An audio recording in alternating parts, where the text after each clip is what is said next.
கர்த்தருடைய பரிசுத்த நாமத்திற்கு மகிமை உண்டாகட்டும். Praise be to the holy name of God. இந்த முதலாம் நாள் வேதபாட கூட்டத்துக்கு வருகின்ற உங்கள் யாவருக்கும் இயேசுவின் நாமத்தில் நாங்கள் வாழ்த்துக்களை தெரிவிக்கிறோம். We greet all people who came to the first day meeting. தீர்க்க தரிசனங்களின் நிறைவேறுதல் என்கிறதான தலைப்பிலே இந்த 4 நாளும் வேதபாட கூட்டங்கள் நடைபெறும். These 4 days, Bible studies will be conducted on the topic fulfillment of the prophecies. வெளிப்படுத்தின விசேஷம் 19ஆம் அதிகாரம் 10ஆம் வசனத்தை வாசிப்போம். The book of Revelation chapter 19 verse. பாதத்தில் விழுந்தேன். அவன் என்னை நோக்கி, இப்படி செய்யாதபடிக்கு பார், உன்னோடும் இயேசுவை குறித்து சாட்சியிட்ட உன் சகோதரரோடும் கூட நானும் ஒரு ஊழியக்காரன். தேவனை தொழுதுகொள், இயேசுவை பற்றின சாட்சி தீர்க்க தரிசனத்தின் ஆவியாயிருக்கிறது என்றான். இயேசுவை பற்றிய சாட்சி தீர்க்க தரிசனத்தின் ஆவியாயிருக்கிறது. The testimony of Jesus is the spirit of prophecy. Padma தீவில் சிறையிருப்பிலே காணப்பட்ட யோவானுக்கு தூதன் கொடுக்கிறதான ஆலோசனைத்தான் நாம் இங்கே வாசிக்க கேட்டோம். The counsel which was given by the angel to John who was in exile in the island of Patmos we read. தன்னையும் அறியாமல் தூதனுடைய பாதத்தில் ஒரு அப்போஸ்தலன் விழுந்ததை நாம் இங்கே பார்க்கிறோம். Without his knowledge we see an apostle falling before the feet of an angel. தேவனை தொழுதுகொள் என்று தூதன் இங்கே அப்போஸ்தலனை எச்சரிப்பதாக நாம் பார்க்கிறோம். Here the angel is warning the apostle, worship God. கர்த்தருடைய பரிசுத்த நாமத்திற்கு மகிமை உண்டாகட்டும். Praise be to the holy name of God. ஒரு குடிகாரனையோ ரட்சிக்கப்படாத ஒரு நபரையோ பார்த்து அல்ல, ஆண்டவராகிய இயேசுவின் மார்பில் சாய்ந்து இந்த பூமியிலே ஜீவித்த ஒரு அப்போஸ்தலனை பார்த்து தூதன் சொல்லுகிறார், தேவனை தொழுதுகொள். Not an unsaved person or a drunkard, the angel is saying like that, but a disciple who was leaning on the bosom of Jesus Christ, the angel says, worship God. பிரியமானவர்களே, ஆண்டவராகிய இயேசுவின் மார்பிலே சாய்ந்து இந்த பூமியில் ஒரு விலையேறப்பட்ட ஊழியத்தை செய்ததான அப்போஸ்தலன் தூதனுடைய மகிமையை கண்ட வேளையில் தன்னையும் மறந்து அவனுடைய பாதத்தில் விழுந்ததாக நாம் இங்கே பார்க்கிறோம். Apostle John, who was leaning on the bosom of Lord Jesus Christ and doing a glorious ministry, when he saw the light of the angel, unaware of him, he fell at the feet of the angel. அருமையான தேவனுடைய பிள்ளைகளே, இந்த மாலை வேளையில் யோவானை போன்று உங்களுடைய ஆவிக்குரிய வாழ்க்கையில் நீங்கள் விசேஷித்தவர்களாய் இருக்கக்கூடும். Perhaps, beloved people of God, just like John, you may be special in your spiritual life. ஆனால் எந்த மனிதனும் தடுமாறக்கூடியதான ஒரு சந்தர்ப்பம் ஒவ்வொரு மனிதனுடைய வாழ்க்கையிலும் வருகிறது. But in the life of each and everyone, an occasion comes when he is to stumble. இங்கே தேவ சமூகத்தில் நிற்கக்கூடிய தூதனுடைய பாதத்தில் இவர் விழுந்தபோது தன்னை வணங்கும்படியாக விழுந்ததான யோவானை பார்த்து தேவனை தொழுதுகொள் என்று தேவனுடைய பக்கமாக தூதன் யோவானை திருப்புகிறார்.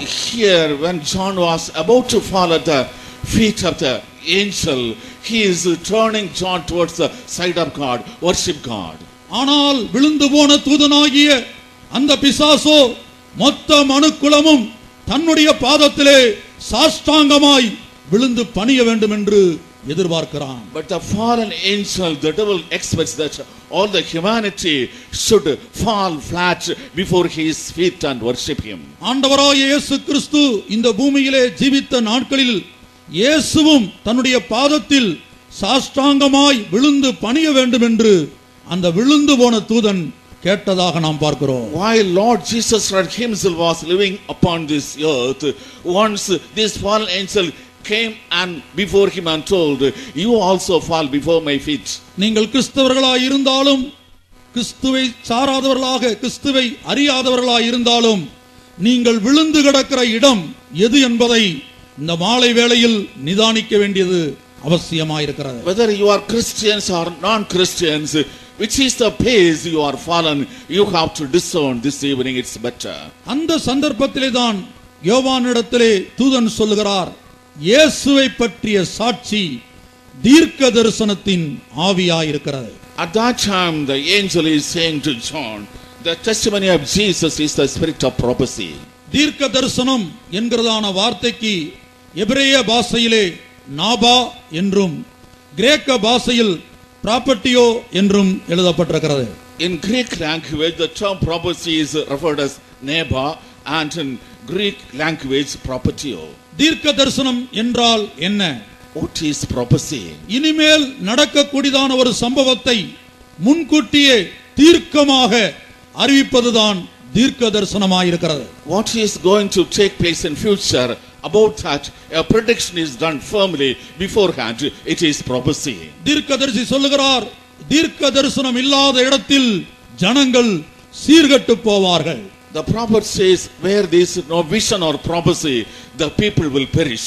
பேதுரு அப்போஸ்தலன் சொல்லும்போது 2 பேதுரு 1ஆம் அதிகாரம் 19 முதல் 21 வரை உள்ளதான வசனங்களை நீங்கள் வாசித்து பார்த்தால் தீர்க்க தரிசனம் என்பது எவ்வளவு முக்கியம் என்பதை நாம் விளங்கிக் கொள்ளலாம். In 2 Peter chapter 1 verses 19 to 21, if you read, we can understand how important prophecy is. சமயம் இல்லாதபடினாலே எல்லா வசனங்களையும் வாசிக்க இப்பொழுது நமக்கு சமயம் இல்லை.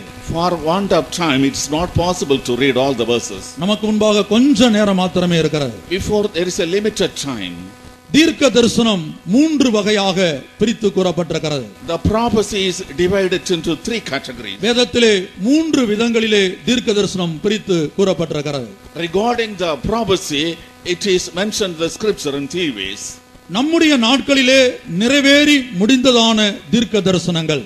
The prophecies that have been already fulfilled in our lifetime. இரண்டாவதாக இப்பொழுது நம்முடைய நாட்களிலே நம்முடைய கண்களுக்கு முன்பாக நிறைவேறி கொண்டிருக்கிற தீர்க்க தரிசனங்கள். Secondly, the prophecies that are being fulfilled before our eyes today. மூன்றாவது இனிமேல் நிறைவேற போகிறதான தீர்க்க தரிசனங்கள். Thirdly, the prophecies that ought to be fulfilled in future. இந்த 4 நாட்களிலும் இந்த 3 விதமான கூட்டத்திலே காணப்படுகிற தீர்க்க தரிசன வசனங்களை பட விளக்கத்தோடு நாம் தியானிக்க போகிறோம். These 4 days we will be meditating on the prophetical scriptural verses with the help of the charts. இயேசு கிறிஸ்துவை பற்றிய சாட்சி தீர்க்க தரிசனத்தின் ஆவியாய் இருக்கிறது. The testimony of Jesus is the spirit of prophecy.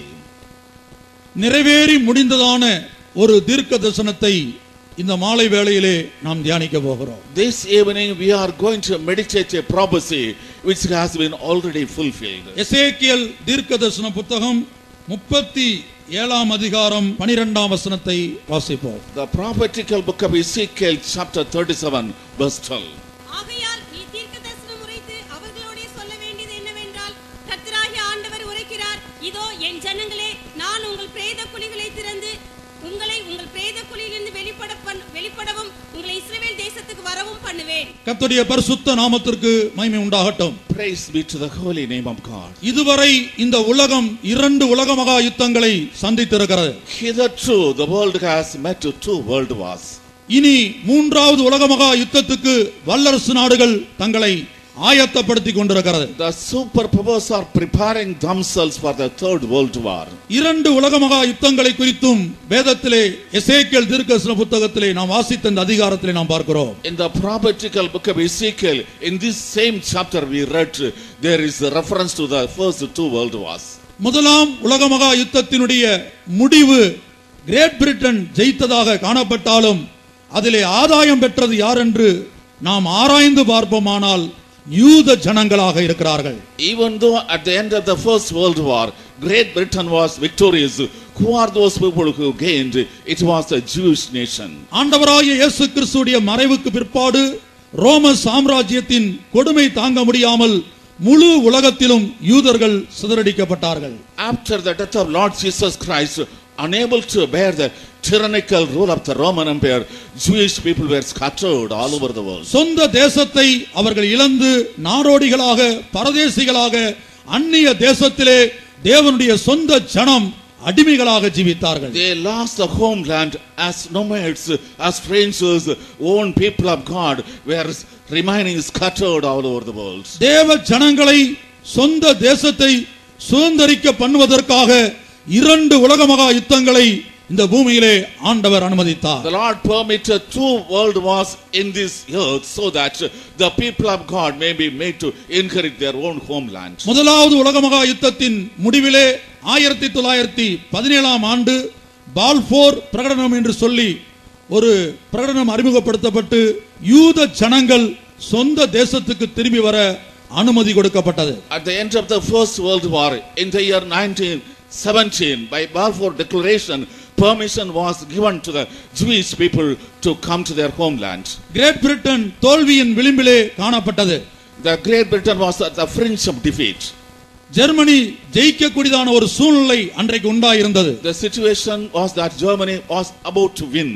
இந்த கிரேட் பிரிட்டனுடைய போர் கப்பல்களை இயக்க தேவையான அசிடோன் என்று சொல்லக்கூடிய மருந்து கிரேட் பிரிட்டனுக்கு இல்லை. The acetone powder was not available, which was needed to operate the warships of Great Britain. தோல்வியின் விளிம்பிலே காணப்பட்டதான அந்த கிரேட் பிரிட்டன் ஜெயிப்பதற்கு சைம் வீஸ்மான் என்று சொல்லக்கூடிய யூத விஞ்ஞானி காரணமாயிருந்தார். A scientist by name Sime Weismann was responsible for the winning of Great Britain when he was about to meet with defeat. அந்த great Britain முதலாம் உலக மகா யுத்தத்தில் ஜெயித்த போது உங்களுக்கு என்ன பரிசு வேண்டும் என்று இந்த யூத விஞ்ஞானியிடத்திலே கேட்டபோது என்னுடைய சொந்த ஜனங்கள் சொந்த நாட்டிற்கு திரும்ப அனுமதி கொடுக்க வேண்டும், அதுவே நீங்கள் எனக்கு கொடுக்கக்கூடிய பரிசு என்று அவர் சொன்னார். When Great Britain was victorious, a question was put to the scientist Sime Weismann, what reward you want? He said, I need permission so that my people may come to the homeland. எசேக்கியேல் 37ஆம் அதிகாரம் 21 22 வசனங்களிலே நாம் இதை படிக்கிறோம். In the book of Ezekiel chapter 37 verses 21 and 22 we read. முதலாவதாக சுய தேசத்திலே வர பண்ணுவது. First of all, they are permitted to come to the homeland. அடிமைகளாய் பல்வேறு தேசங்களிலே சிதறி கிடந்த யூதர்கள் முதலாம் உலக மகா யுத்தத்துக்கு பிற்பாடு இந்த சைம் வீஸ்மான் மூலமாக சொந்த தேசத்துக்கு திரும்பி வரக்கூடிய அனுமதியை பெற்றுக் கொண்டார்கள். The Jewish people who remained scattered and in captivity as slaves all over the world had the privilege to return to the homeland by the help rendered by Sime Weismann. ஆனால் இரண்டாம் உலக மகா யுத்தத்துக்கு பிற்பாடுதான் அவர்களுக்கு சொந்த தேசத்தை சுதந்திரிக்க முடிந்தது. But only after the end of the Second World War they had the privilege to possess the homeland. Israel என்கிற பெயரிலே ஒரு சுதந்திர நாடை இரண்டாம் உலக மகா யுத்தத்துக்கு பிற்பாடுதான் அவர்கள் அறிமுகப்படுத்தினார்கள். After the Second World War they were able to proclaim an independent country in the name of Israel. இந்த இரண்டு உலக மகா யுத்தங்களை குறித்தும் ஆழமாக சத்திய வேதத்தில் தீர்க்க தரிசனமாக எழுதப்பட்டிருக்கிறது. In the Holy Bible, in a very deep manner, there is mention of the first two world wars prophetically. சமயம் இல்லாதபடினாலே அதை குறித்து நான் அதிகமாக சொல்ல விரும்பவில்லை. For want of time, I do not want to go into detail of it. இங்கே ஆண்டவர் சொல்லுகிறார், பிரேத குழிகளை திறந்து நான் உங்களை வெளியே கொண்டு வருவேன். The Lord says, I will open the graves and cause you to come out. பிரியமானவர்களே, எசேக்கியேல் தீர்க்கதரிசியை ஆண்டவர் எலும்புகள் நிறைந்த ஒரு பள்ளத்தாக்குக்கு தரிசனத்திலே கொண்டு போனார். Beloved people of God, the Lord took prophet Ezekiel to a valley which was full of bones in a vision. அந்த எலும்புகள் உலர்ந்து போன எலும்புகளாய் காணப்பட்டது. Those bones were dried bones. எசேக்கியேலை பார்த்து கர்த்தர் கேட்டார், இந்த எலும்புகள் உயிரடையுமா? To Ezekiel, the Lord put the question, can these bones live? எசேக்கியேல் அந்த எலும்புகளை நோக்கி பார்த்தபோது எந்தவித நம்பிக்கையும் இல்லாமல் உலர்ந்து போன நிலவரத்திலே அந்த எலும்புகள் காணப்பட்டபடினால் தேவனை நோக்கி இந்த எலும்புகள் உயிரடையும் என்று சொல்லக்கூடிய விசுவாசம் அன்றைக்கு எசேக்கியேலுக்கு இல்லை. When Ezekiel saw the condition of the bones, they were actually tried bones. Therefore he could not hope to say to God, they will regain the life. ஆனால் மறுபக்கத்திலே இந்த எலும்புகள் உயிர் அடையாது என்று சொல்லவும் அவர் பயப்படக்கூடியவராய் காணப்பட்டார். On the other side, he was afraid to say that the bones cannot get life. ஆகவே தன்னை நோக்கி பார்த்து கேள்வி கேட்ட ஆண்டவரிடத்திலே சொல்லுகிறார், அது உமக்குத்தான் தெரியும் ஆண்டவரே.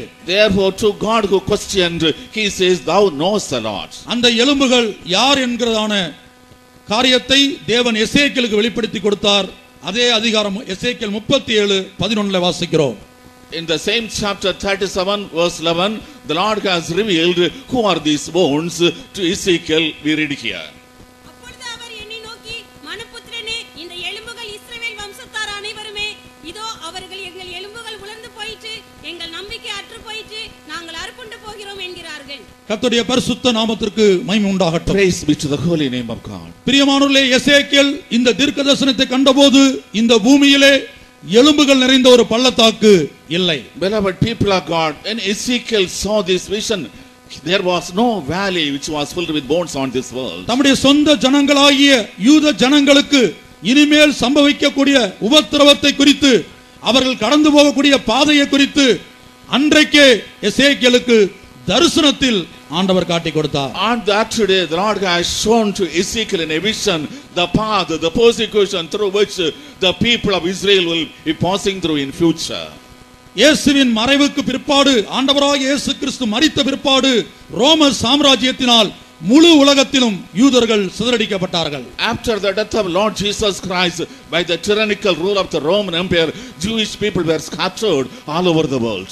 1941 ஆண்டு ஹிட்லரின் மூலமாக லட்சக்கணக்கான யூதர்கள் படுகொலை செய்யப்பட்டார்கள். In 1941, through Hitler, lakhs of Jewish people were assassinated. கர்த்தருடைய பரிசுத்த நாமத்திற்கு மகிமை உண்டாகட்டும். Praise be to the holy name of God. எந்த ஒரு தீர்க்கதரிசனத்துக்கும் இரண்டு நிறைவேறுதல் இருக்கிறது. For any prophetic utterance, there are two kinds of fulfillments. ஒன்று எழுத்தின்படியான நிறைவேறுதல். The first one is a literal fulfillment. மற்றொன்று ஆவிக்குரிய நிறைவேறுதல். The second one is a spiritual fulfillment. முதலாவதாக எழுத்தின்படியான நிறைவேறுதலை நான் சொல்கிறேன். First of all, I want to share with you the literal fulfillment. எழுத்தின்படியான யூதர்கள் 1941 ஆண்டு September மாதம் 29, 30 தேதிகளிலே ஹிட்லரின் படையினால் ரஷ்யாவில் உள்ள பாபியார் என்று சொல்லக்கூடிய ஒரு பள்ளத்தாக்கிடத்திலே வரவழைக்கப்பட்டார்கள். In the year 1941, in the month of September 29 and 30th days, the Jewish people, many lakhs of people, were brought to the land of Israel to a place called Babiar by the government. ஏனென்றால் அதற்கு முன்பாகவே இந்த ஹிட்லரின் மூலமாக எத்தனையோ யூதர்கள் படுகொலை செய்யப்பட்டிருந்தார்கள். Even before that, through Hitler, many Jewish people have been killed. Hitler ரஷ்யாவில் உள்ள உக்ரைனை பிடித்ததான வேளையில் அங்கே ஏராளமான யூதர்கள் ஜீவித்துக் கொண்டிருந்தபடியினால் அவர்களுக்கு விடுதலை கொடுக்கிறேன் என்று சொல்லி அறிவித்து பாபியார் என்று சொல்லக்கூடிய பள்ளத்தாக்கிடத்திலே கடந்து வர வைத்தான். When Hitler captured the Ukraine portion of Russia, many Jewish people were living in that area. He said unto them, I will give you deliverance if you come to Babiar. In that way they came to the Babiar. எப்படியாயிலும் இந்த கொடுமையிலிருந்து விடுதலையாக்கப்பட்டு ரஷ்யாவை விட்டு வெளியேறி சொந்த நாட்டுக்கு போகலாம் என்கிற நம்பிக்கையோடு லட்சக்கணக்கான யூதர்கள் அதிகாலை 8 மணிக்கு செப்டம்பர் மாதம் 29ஆம் தேதி பாபியார் பள்ளத்தாக்கிடத்திலே வந்து சேர்ந்தார்கள். On September 29th at 8 o'clock in the morning, with the hope, anyhow we can go out of this tyrannical rule, we can leave the country of Russia, they came to the valley of Babiar. ஆனால் பிரியமானவர்களே, விடுதலை தருவது அல்ல ஹிட்லருடைய நோக்கம். லட்சக்கணக்கான யூதர்களை ஒரே இடத்தில் கொன்று குவிக்கும்படியாக இவன் தீர்மானித்திருந்தான். Beloved people of God, it was not the plan of God to give deliverance to the Israelites, but he had planned to kill, assassinate lakhs of people in that day. முழு உலகத்திலும் யூதன் என்கிற ஒரு வம்சமே இருக்கக்கூடாது, முற்றிலும் அழிக்கப்பட வேண்டும் என்பதுதான் ஹிட்லருடைய நோக்கமாயிருந்தது. It was the purpose of Hitler that no Jew should live in any part of the world. All Jewish people should be completely destroyed. Hitler மொத்த உலகத்திலும் காணப்பட்ட யூதர்களை அழித்து தீர்க்கும்படியாக வான்சி கான்ஃபரன்ஸ் என்று சொல்லக்கூடிய ஒரு கான்ஃபரன்ஸை அமைத்தான். He arranged a conference called Wannsee Conference so that he may be able to destroy all the Jewish people in the world. The final solution, கடைசி தீர்வு என்று சொல்லக்கூடியதான பெயரிலே மொத்த யூதர்களையும் அழிக்கும்படியாக தன்னுடைய ராணுவத்துக்கு அவன் படிப்பாட்டினான். In the name final solution, he has taught the army so that they may be completely destroying the Jewish people. பெரிய நம்பிக்கையோடு, விடுதலை என்ற பெரிதான நம்பிக்கையோடு யூத ஜனங்கள், தேவனுடைய சொந்த ஜனங்கள் ரஷ்யாவில் உள்ள பாபியாருக்கு வந்து சேர்ந்தார்கள். With a great hope, the Israelites, the own people of God, came to the Babiar of Russia. பிரியமானவர்களே, சிறு குழந்தைகள் முதற்கொண்டு பெரியவர்கள் வரையிலும் எந்த ஈவு இரக்கமும் இல்லாமல் அவருடைய வஸ்திரங்களை உரிந்து ஒரு பெரிய பள்ளத்தாக்கிலே, ஒரு ஆழமான குழியிலே உயிரோடு இறக்கி சுட்டு கொலை செய்யப்பட்டார்கள்.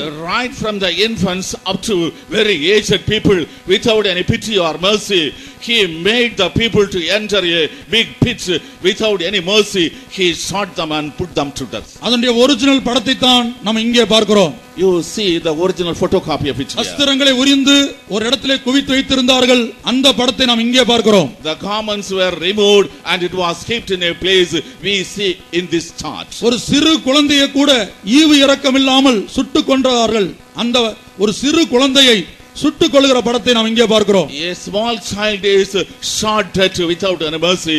We see that picture here. அன்றைக்கு எசேக்கியேலுக்கு காண்பிக்கப்பட்ட எலும்புகள் நிறைந்த பள்ளத்தாக்கு அந்த தரிசனம் 1941ஆம் ஆண்டு செப்டம்பர் 29-30 தேதிகளிலே நிறைவேறிற்று. In the year 1941, in the month of September, on 29th and 30th, the vision that was revealed to Prophet Ezekiel was fulfilled. அந்த பள்ளத்தாக்கின் குழியை நாம் இங்கே பார்க்கிறோம். We see the pit of that valley. உயிரோடு சுட்டு கொன்று அங்கே ஏராளமான யூதர்கள் ஒரே படுகுழியிலே வஸ்திரங்களை உரிந்து மிகவும் பரிதாபமான முறையிலே கொலை செய்யப்பட்டார்கள். Many Jewish people, after their garments were stripped without mercy, they were cast into a pit and they were shot and put to death. அவர்கள் தப்பித்து ஓடக்கூடாது என்பதற்காகவே அவருடைய வஸ்திரம் உரிந்து போடப்பட்டது. The garments were removed so that they may not make attempts to escape. Hitler தன்னுடைய சரித்திரத்தை சொல்லி இருக்கிறான்.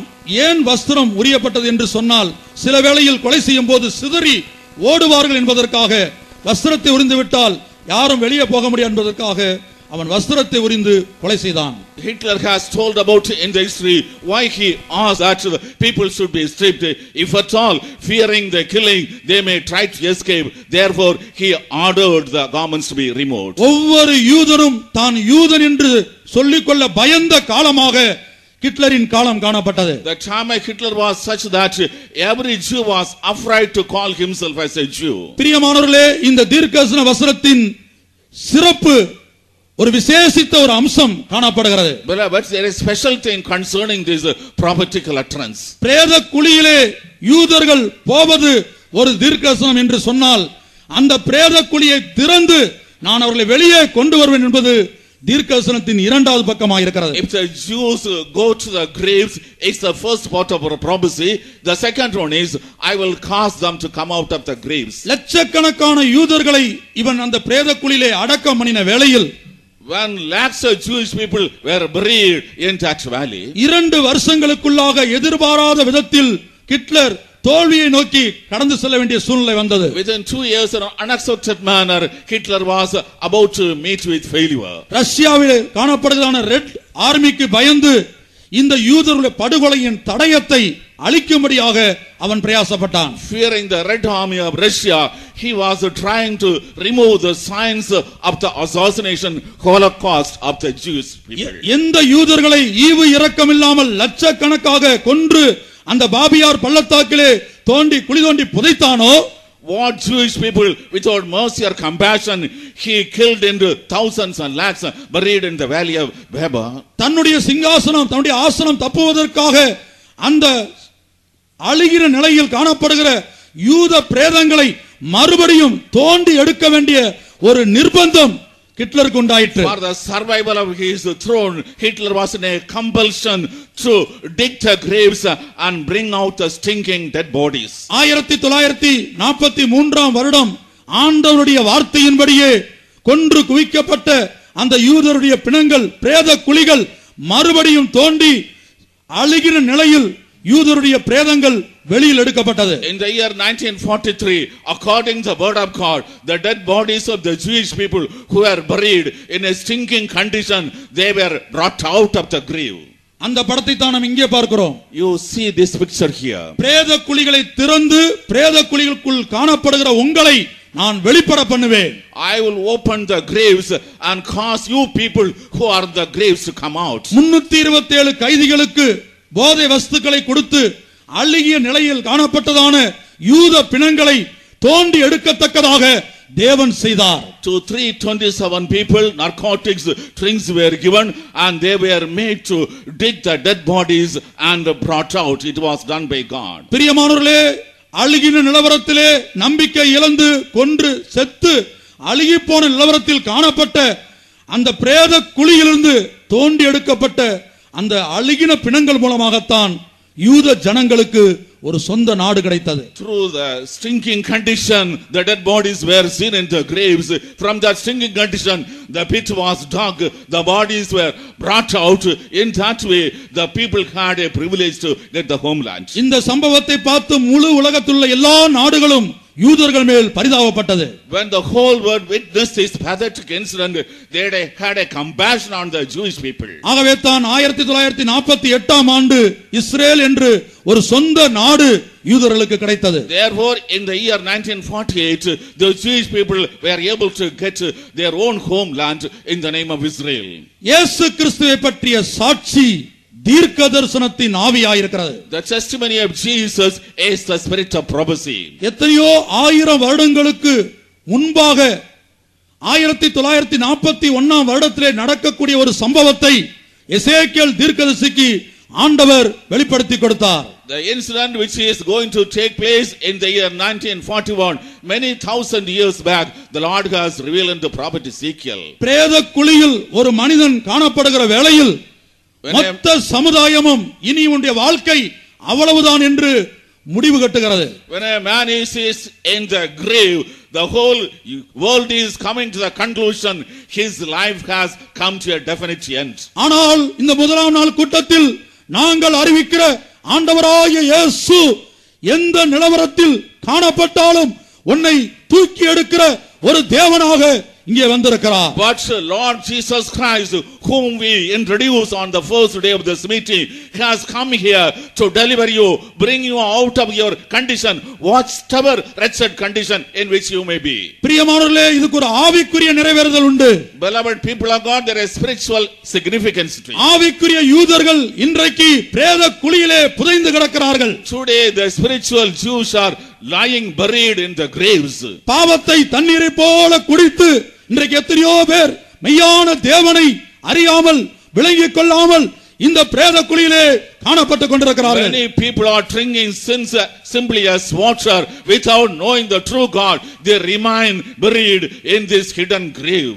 விழுந்து போன தூதன் இன்றைக்கு மொத்த மனு குலத்தையும் பாவத்தின் மூலமாக மரணத்திலே தள்ளி இருப்பதாக ரோமரில் பவுல் சொல்கிறார். In Romans, St. Paul is saying that fallen angel had made all the people pass through death through the sin that crept into the world. ஒரு மனுஷன் மூலமாக பாவமும் மரணமும் உலகத்திலே பிரவேசித்தது. Through one man sin and death entered into the world. விழுந்து போன தூதன் இன்றைக்கு மொத்த மனிதனையும் பாவம் என்கிற பிரேத குழியிலே தள்ளி வைத்திருக்கிறான். The fallen angel had caused the whole humanity to fall into the ditch of sin.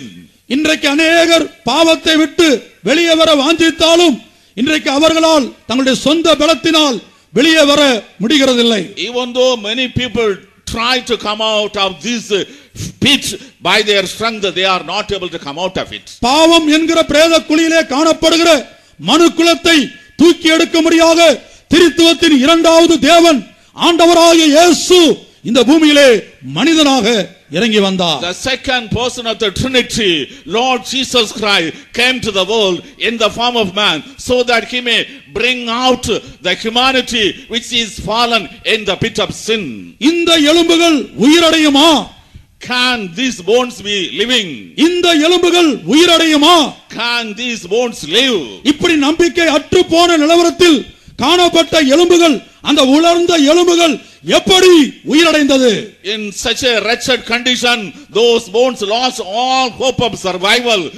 How they got life? பிரியமானவர்களே, பரலோகத்தின் தேவன் ஒரு ஆவியை அனுப்பின வேளையில் அந்த உலர்ந்த எலும்புக்குள்ளே ஆவி பிரவேசித்த போது அந்த எலும்பு உயிரடைந்தது. Beloved, when the God of heaven sent a spirit among the dead bones, dried bones, when the spirit entered, they got revived. பாவத்தின் பிரேத குழி, பாவம் என்கிற பிரேத குழியிலே இன்றைக்கு பரலோக வாசிகள், பரலோகத்துக்கு தேவ சமூகத்திலே போய் சேர வேண்டியவர்கள் இன்றைக்கு பாவத்தின் பிரேத குழியிலே இருப்பதை தேவன் காண்கிறார். The people who are to occupy heavenly places are actually remaining in the grave of sin. This pathetic condition is seen by God himself. அன்றைக்கு உலர்ந்து போன எலும்புகளை உயிரடைய பண்ணும்படியாக ஒரு ஆவியை அனுப்பினாரே, on that day he sent a spirit so that the dry bones may be living. அந்த ஆவி யார்? Who is that spirit? பிரியமானவர்களே, அந்த ஆவியே நாங்கள் அறிவிக்கிற திரித்துவத்தின் இரண்டாவது தேவன் ஆண்டவராகிய இயேசு. That spirit is, beloved people of God, the second person of Trinity, Lord Jesus Christ, whom we present unto you. நாம் வாசித்த வசனத்தில் தூதன் சொல்லுகிறாரே, இயேசு கிறிஸ்துவை பற்றிய சாட்சி தீர்க்க தரிசனத்தின் ஆவியாயிருக்கிறது. In the verse we read, the angel is saying the testimony of Jesus is the spirit of prophecy. இப்படி பாவத்தின் பிரேத குழியிலே, பாவத்திலே ஜீவித்து பிரேத குழிக்குள்ளே வாசம் பண்ணுகிற மனுக்குலத்தை உயிர்ப்பிக்கும் ஆவியாக ஆண்டவராகிய இயேசு இந்த களக்காடு வந்திருக்கிறார். The humanity which is living in the grave of sin through sin, in order to deliver such people, Lord Jesus Christ came to Kalakad.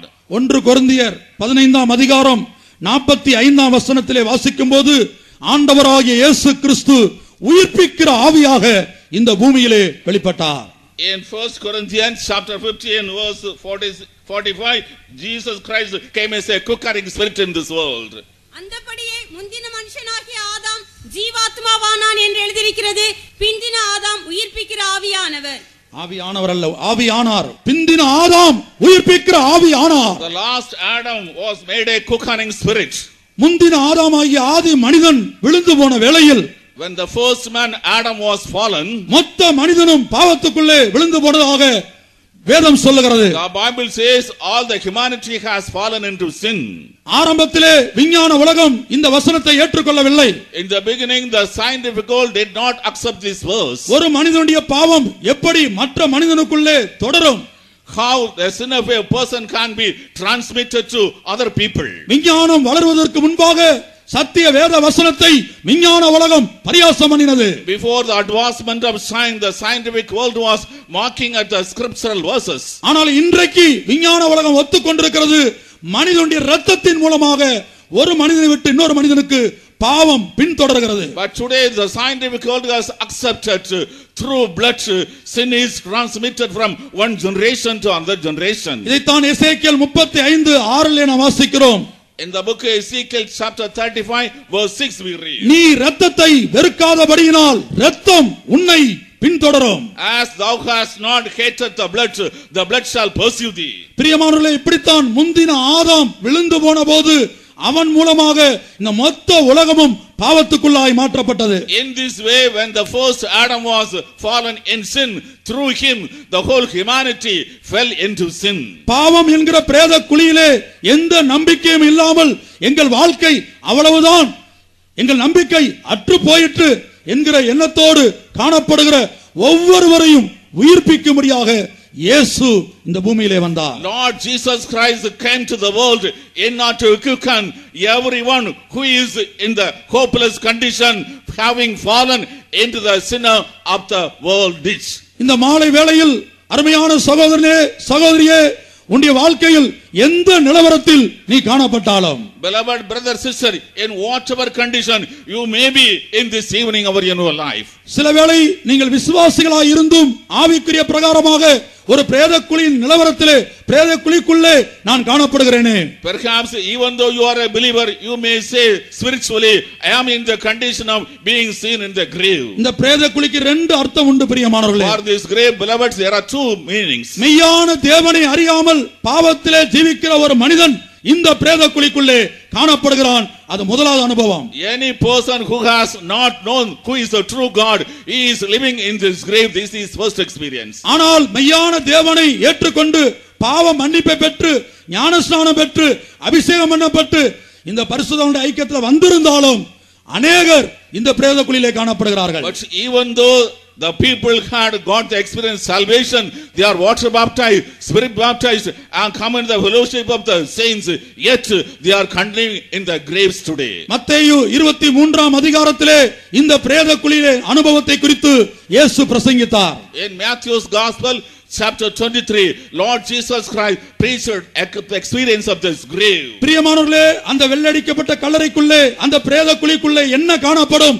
மரித்தவனுடைய எலும்புகள் காணப்படும். In that whited sculpture, in the tomb grave, what will be seen? The dry bones of the dead people. எலும்புகள் உபதேசத்தை வெளிப்படுத்துகிறது. The bones are revealing the doctrine. ஆனால் அதே வேளையில் நம்முடைய ஆவிக்குரிய வாழ்க்கையிலே எங்கே பின்மாற்றம் உண்டாகிறதோ, பின்மாற்றம் உண்டாகிற வேளையில் பின்மாற்றக்காரர்களுக்கு என்று ஒரு உபதேசம் உண்டாகிறது.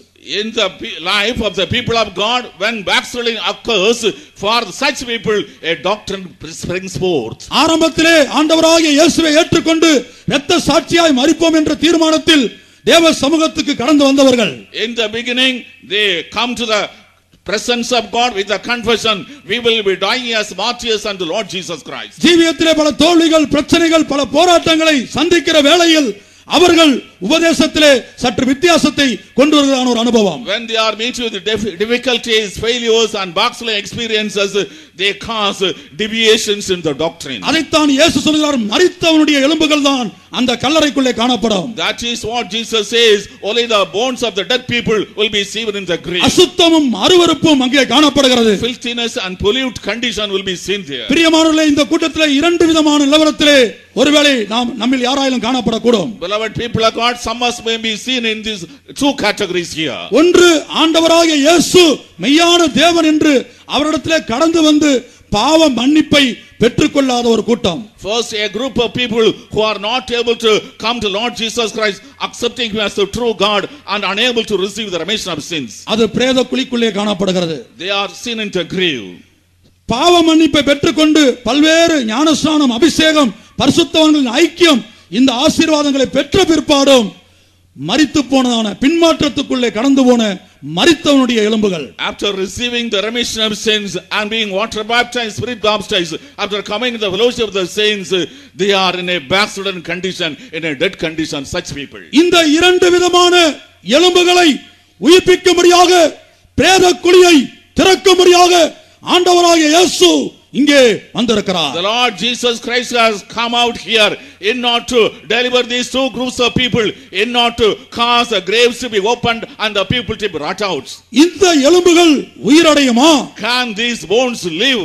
எசேக்கியேலை பார்த்து கேட்ட ஆண்டவர் இந்த மாலை வேளையிலே நாம் ஒவ்வொருவரையும் பார்த்து கேட்கிறார். The Lord who asked Ezekiel is asking the same question to each and everyone here this evening. உன்னுடைய வியாபாரத்திலே உண்டான நஷ்டங்கள், the losses in your business, உன்னுடைய வயலிலே உண்டான விளைச்சலிலே உண்டான நஷ்டங்கள், the shortage of harvest in your field, உலக பிரகாரமான ஆசீர்வாதங்களை இழந்து வறுமையிலும் தரித்திரத்திலும் காணப்பட்டிருக்கலாம்.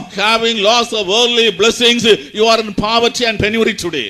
ஆவிக்குரிய பிரகாரமும் கூட ஜெப ஜீவியம், பிரதிஷ்டை, உபவாசம், வேத வாசிப்பு, தேவனுடைய கிருபைகள், வரங்கள், இவை எல்லாவற்றையும் இழந்து நீ காணப்படலாம். Spiritually perhaps you have lost all the spiritual experiences like prayer life, consecration, scripture reading, fasting, gifts and talents. அந்த உலர்ந்து போன எலும்புகளை பார்த்து எசேக்கியேலை கொண்டு போய் நிறுத்தி கேள்வி கேட்ட தேவன் இதோ உன்னை பார்த்து கேட்கிறார். The Lord who presented Ezekiel before these bones and asked this question is putting the same question today. இந்த மாலை வேளையில் நம்மில் எத்தனை பேர் நான் உலர்ந்த எலும்புகளைப் போல தேவ சமூகத்திலே காணப்படுகிறேன் என்று ஒத்துக்கொள்கிறீர்கள்? How many of you will be able to accept this evening? Yes, I am like a dry bone in the presence of God. பிரியமானவர்களே, நான் ஒரு உலர்ந்த எலும்பு என்று யார் மெய் மனஸ்தாபத்தோடு காணப்படுகிறோமோ, whoever are repenting truly that really I am a dry bone, அந்த உலர்ந்த எலும்புக்குள்ளே உயிர்ப்பிக்கும் ஆவியாக, அதுக்கு உயிரை கொடுக்கும் ஆவியாக இயேசு நம்மத்திலே வந்திருக்கிறார். in that dry bone, in order to give unto life, the Lord has, Jesus has come as quickening spirit on our midst. பிரியமானவர்களே, நாம் நம்முடைய நிலவரத்தை உணராமல் தேவ சமூகத்திலே தேவனிடத்திலே ஒத்துக்கொள்ளாமல் இருப்போமானால் தேவனால் கூட நம்மை ஒன்றும் செய்ய முடியாது. Beloved people, if you are not able to realize our condition and submit ourselves to God, the Lord will not be able to do anything in our life. எசேக்கியேல் மூலமாக எசேக்கியேலுக்கு காண்பிக்கப்பட்ட அந்த எலும்புகள் நிறைந்த பள்ளத்தாக்கு என்கிறதான தீர்க்கதரிசனம் ஹிட்லருடைய நாட்களில் 1941 ஆண்டு வார்த்தைக்கு வார்த்தை நிறைவேறினது. The prophecy that was revealed to prophet Ezekiel regarding the valley of the dead bones, it was fulfilled literally in the year 1941. இதோ அதே மாறாத தேவன், வானமும் பூமியும் ஒளிந்து போனாலும் என் வார்த்தைகள் ஒளிந்து போவதில்லை. The same unchanging God has come here. He says, even though the heaven and earth may pass away, but my word will not pass away. பிரேத குழியிலே காணப்படுகிற, களக்காடின் பகுதியிலே பிரேத குழியிலே காணப்படுகிற ஒவ்வொரு ஆத்துமாவையும் தூக்கி எடுக்கும்படியாக, வெளியே கொண்டு வரும்படியாக, உயிர்ப்பிக்கும்படியாக இயேசு இங்கே வந்திருக்கிறார். Lord Jesus Christ has come here in order to bring out every soul that is in the region of Kalakadu, in order to quicken every soul, in order to bring out every soul. He has come as quickening spirit. பிரியமானவர்களே, ஒரு மனிதன் பாவியாக மரித்து போவான் என்று சொன்னால், Beloved people of God, if a man happen to die as a sinner, நான் ஏற்கனவே சொன்னது போல விழுந்து போன தூதன் மூலமாக ஆதி மனிதனுக்குள்ளே அவன் விழுகையை கொண்டு வந்து மொத்த உலகத்தையும் பாவத்துக்குள்ளாக அவன் மாற்றி இருக்கிறான். As I told earlier, through the fallen angel, sin has entered into the world. He caused the first man commit sin, thereby the whole humanity has fallen into sin. பாவிகளை ரட்சிக்க கிறிஸ்து இயேசு இந்த உலகத்தில் வந்தார். Christ Jesus came into the world to save the sinners. பாவிகளை தேடி ஆண்டவராகிய இயேசு ஒரு உயிர்ப்பிக்கிற ஆவியாக இந்த பூமியிலே இறங்கி வந்தார். Lord Jesus Christ descended upon the world as a quickening spirit, desiring the people who are fallen in sin. பிரியமானவர்களே, ஒரு பாவி தன்னுடைய பாவ மன்னிப்பை பெற்றுக்கொள்ள வேண்டுமானால் அதற்கு ஒரு வெளியேறப்பட்ட குற்றமில்லாத இரத்தம் இந்த பூமியிலே சிந்தப்பட வேண்டும். Beloved people of God, if a sinner is to receive the remission of sins, for that purpose a blood without blemish should be shed upon the world. லேவியராகமம் 17ஆம் அதிகாரம் 11ஆம் வசனத்திலே வாசிக்கும்போது, ஆத்துமாக்களுக்காக பாவ நிவர்த்தி செய்வது இரத்தமே என்று எழுதப்பட்டிருக்கிறது. In the book of Leviticus chapter 17 verse 11, it is the blood that is making atonement for the soul. பிரியமானவர்களே, ஒரு பாவியுடைய பாவங்கள் மன்னிக்கப்பட வேண்டுமானால், அந்த பாவத்திலிருந்து அவன் தூக்கி எடுக்கப்பட வேண்டுமானால், வெளியேறப்பட்ட இரத்தம், குற்றமில்லாத இரத்தம், மாசற்ற இரத்தம் சிந்தப்பட வேண்டும். தன்னுடைய சொந்த இரத்தத்தை சிந்தும்படியாக இயேசு மனிதனாக இறங்கி வந்தார். Beloved people of God, if a sinner is to be given the remission of sins, a blood without any blemish, pure, a holy blood should be shed. For that purpose Jesus came to the world and shed his own precious blood.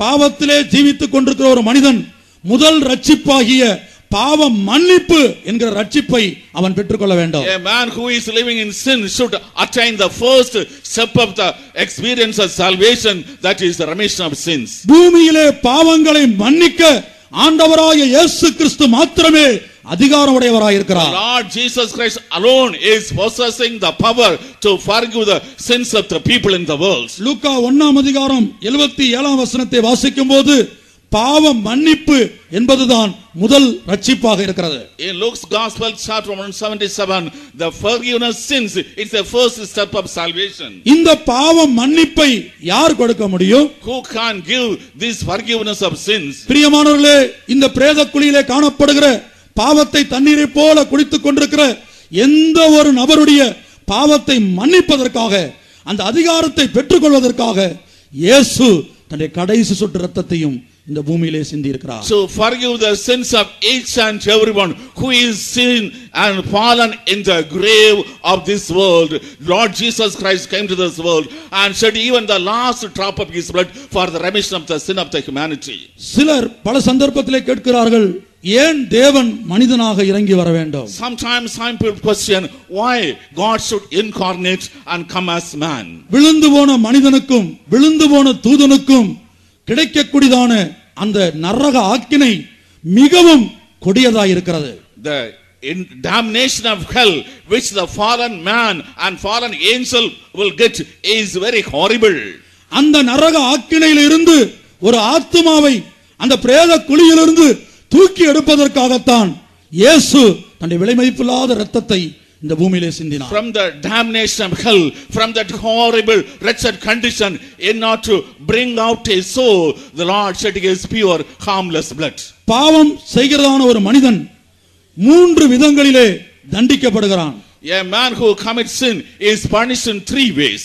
ஒன்று, இந்த பூமியிலே அவன் உயிரோடு இருக்கிற வேளையில் அவன் செய்கிற பாவங்களுக்கு சமாதானத்தை இழந்து சரீரத்திலே வியாதி உள்ளவனாக இன்னும் பல்வேறு பிரச்சனைக்குள்ளாக மாற்றப்பட்டவனாக மரித்து போகிறான். First of all, when a man lives as sinner in this world, he loses his peace, he loses his joy, and in that way he is meeting with the death.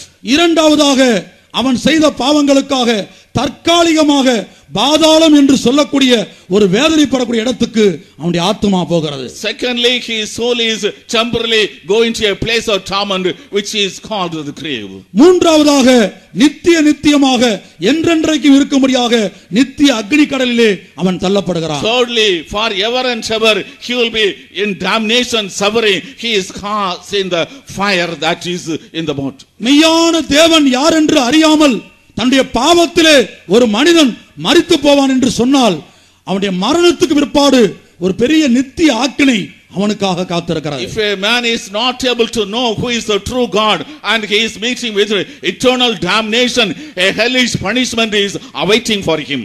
கர்த்தருடைய பரிசுத்த நாமத்திற்கு மகிமை உண்டாகட்டும். Praise be to the holy name of God. லூக்கா 8ஆம் அதிகாரத்திலே நாம் வாசிக்கும்போது In Luke's Gospel chapter 8, ஆண்டவராகிய இயேசு கிறிஸ்து இந்த பூமியிலே இருந்தபோது பிரேத கல்லறையிலே ஜீவித்துக் கொண்டிருந்த ஒரு மனிதனை குறித்து நாம் படிக்கிறோம். While Lord Jesus Christ was living upon the earth, we see a person who was living in the grave or tombs. அவனுடைய நிலவரத்தை குறித்து லூக்கா 8:27 வாசிக்கும்போது In Luke's Gospel chapter 8 verse 27, when we read about his condition, அவன் வஸ்திரம் தெரியாத ஒரு நிலவரத்திலே he was without dress. வீட்டிலே தங்காமல் பிரேத கல்லறையிலே தங்கினவனாயிருந்தான். He was not able to stay in the house, he is in the graveyard. அவனை ஒரு ஆவி பிசாசுகள் லேகியோன் என்று சொல்லக்கூடிய பிசாசுகள் பிடித்திருந்ததாக நாம் கீழே வாசிக்கிறோம். The demon, the legion possessed him, we read in the verses below. ஆனால் இயேசு அங்கே வந்தார். But Jesus came there. பிரியமானவர்களே, இப்பொழுது பிசாசு பிடித்த மனிதன் அல்ல, அந்த மனிதனை பிடித்திருந்த பிசாசு இயேசுவை நோக்கி ஜெபிக்கிறது. Now not the man who was possessed with a devil, but the devils which has possessed that man are praying unto Jesus. நான் இதை எதற்காக சொல்லுகிறேன் என்று சொன்னால், ஒருவன் பாவியாய் மரித்து போவான் என்று சொன்னால் அவனுடைய மரணத்துக்கு பிற்பாடு அவன் போய் சேருகிற இடம் எவ்வளவு கொடுமை உள்ளது என்பதை ஒவ்வொரு மனிதனும் அறிந்திருக்க வேண்டும். Why I narrate this is, everyone should understand what a horrible place a man will be going after his death if he continues as a sinner in this world. இப்பொழுது அந்த பிசாசு இயேசுவை நோக்கி ஜெபிக்கிறது. Now this demon is praying to Jesus. அது தேவ சமூகத்திலே ஒரு ஜெபத்தை ஏறெடுத்ததை நாம் பார்க்கிறோம். It makes a prayer in the presence of God. அந்த மனிதன் அல்ல, not that man, பிசாசு பிடித்த மனிதன் அல்ல, not the man possessed with the demon, அந்த மனிதனை பிடித்திருந்த, அந்த மனிதனை கட்டி வைத்திருந்த அந்த விழுந்து போன தூதன், அந்த பிசாசு இயேசுவின் நாமத்திலே ஜெபிக்க ஆரம்பிக்கிறது. The demon, the devil, the fallen angel, that evil spirit which has possessed that man prays in the name of Jesus. அதுடைய ஜெபம் என்ன தெரியுமா? What is the prayer? லூக்கா 8ஆம் அதிகாரம் 31ஆம் வசனம். Luke's Gospel chapter 8 verse 31. தங்களை பாதாளத்திலே போக கட்டளையிடாதபடிக்கு அவைகள் அவரை வேண்டிக் கொண்டன. தங்களை பாதாளத்திலே அனுப்பக்கூடாது, அதுதான் அவர்களுடைய ஜெபம். They should not be sent to the abyss, that was their prayer. பிசாசுகள் விசுவாசிக்கிற நாமம் ஆண்டவராகிய இயேசுவின் நாமம். Even the demons are believing the name of Lord Jesus Christ. பிசாசுகள் நடுங்குகிற நாமம் ஆண்டவராகிய இயேசுவின் நாமம். The name before which the demons are trembling is the name of Jesus. ஆகவே தான் யாக்கோபு அப்போஸ்தலன் சொல்கிறார், That is why James the apostle says, தேவன் ஒருவர் உண்டென்று விசுவாசிக்கிறாய், you believe that there is one God. நல்லதுதான். It's good. பிசாசுகளும் விசுவாசித்து நடுங்குகின்றன. Even the devils believe and tremble. பிரியமானவர்களே, அது பிசாசா இருந்தாலும் இயேசுவை நோக்கி ஜெபிக்கிறது. Beloved, even though it is a demon, it is praying to Jesus. சில வேளையில நாம் கூட ஜெபிக்கும் போது நம்முடைய ஜெபத்தை ஆண்டவர் கேட்பாரா நமக்கு ஒரு சந்தேகம் வருகிறது. Sometimes when we pray we have doubt, will the Lord answer my prayer? நம்மிடத்தில் சில குறைவுகள், தோல்விகள், சில பலவீனங்கள் இருக்கும்போது நாம் ஜெபிக்கிற ஜெபத்தை ஆண்டவர் கேட்பாரா, நமக்கு பதில் கொடுப்பாரா என்கிற சந்தேகம் நமக்குள்ளே காணப்படுகிறது. When we have certain shortcomings, failures and defeats, we are discouraged. When we make a prayer, will God answer it? ஆனால் மொத்த உலகத்தையும் பிரேத குழியிலே தள்ளினானே அந்த பிசாசு, அந்த விழுந்து போன தூதனுக்கு எந்த சந்தேகமும் இல்லை. But the demon, the fallen angel who has caused the whole humanity into sin, he has no doubt. அவன் இயேசுவின் நாமத்தை விசுவாசித்தான், இயேசுவின் நாமத்திற்கு நடுங்கினான், இயேசுவின் சமூகத்திலே முழங்கால் படியிட்டான். He believed in the name of Jesus. He trembled before the name of Jesus. He knelt before the name of Jesus. பாதாளத்துக்கு போக கூடாது. I should not go to abyss. இதுதான் பிசாசு இயேசுவை நோக்கி பண்ணின ஜெபம். It was a prayer the demon made to Jesus. பிசாசுகளும் பயந்து நடுங்கக்கூடிய அளவுக்கு கொடிய இடம்தான் அந்த பாதாளம். The hell is a horrible place. To go to that place, even the demons are very much afraid. தேவன் ஏன் மனிதனாய் மாற வேண்டும் என்று கேள்வி கேட்கிற அருமையான நண்பனே, சகோதரனே, பாதாளம் அவ்வளவு கொடியது. Beloved child of God who is questioning why God should become a man, you please understand the hell is so much a horrible place. அந்த கொடிய வேதனை உள்ள இடத்துக்கு உன்னுடைய ஆத்துமா போக கூடாது என்பதற்காகத்தான் திரித்துவத்தின் இரண்டாவது தேவன் அடிமையின் ரூபம் எடுத்து இந்த பூமிக்கு வந்தார். Your soul should not go to the place of torment without purpose. The second person of Trinity, Lord Jesus Christ, took the form of a man and came upon this world. பாதாளத்துக்கு போக எங்களை அனுப்பக்கூடாது என்று பிசாசுகள் அவரிடத்திலே வேண்டிக் கொண்டன. The demons prayed to Jesus, you should not send us to abyss or hell. இயேசு அந்த ஜெபத்துக்கு செவி சாய்த்ததாக நாம் பார்க்கிறோம். Jesus hearkened unto that prayer we read. இந்த பன்றி கூட்டத்திலே போக எங்களுக்கு அனுமதி வேண்டும் என்று கேட்டது. Give us permission so that we may go into the group of the pigs or swine. இந்த பிசாசின் ஜெபம் இந்த மாலை வேளையிலே உனக்கு ஒரு நம்பிக்கையை கொடுக்கட்டும். The prayer of the demon, let it may give you hope this evening hour. நீ எவ்வளவு பின்மாற்றத்திலே இருந்தாலும், in whatever backsliding state you may be, எப்பேற்பட்ட பாவியாக இருந்தாலும், whatever kind of sinner you may be, பல துன்மார்க்க சுபாவத்துக்கு நீ அடிமைப்பட்டவனாக இருந்தாலும், you are a slave to wicked cruel deeds, பிசாசின் ஜெபத்துக்கு இறங்கின இயேசு நிச்சயமாக உன் ஜெபத்துக்கு பதில் கொடுப்பார். Jesus who was merciful to the prayer of the demon will definitely answer your prayer. பிசாசும் பாதாளத்துக்கு போகாமல் பன்றி கூட்டத்திலே போக அனுமதி கொடுத்த ஒரு தேவன்.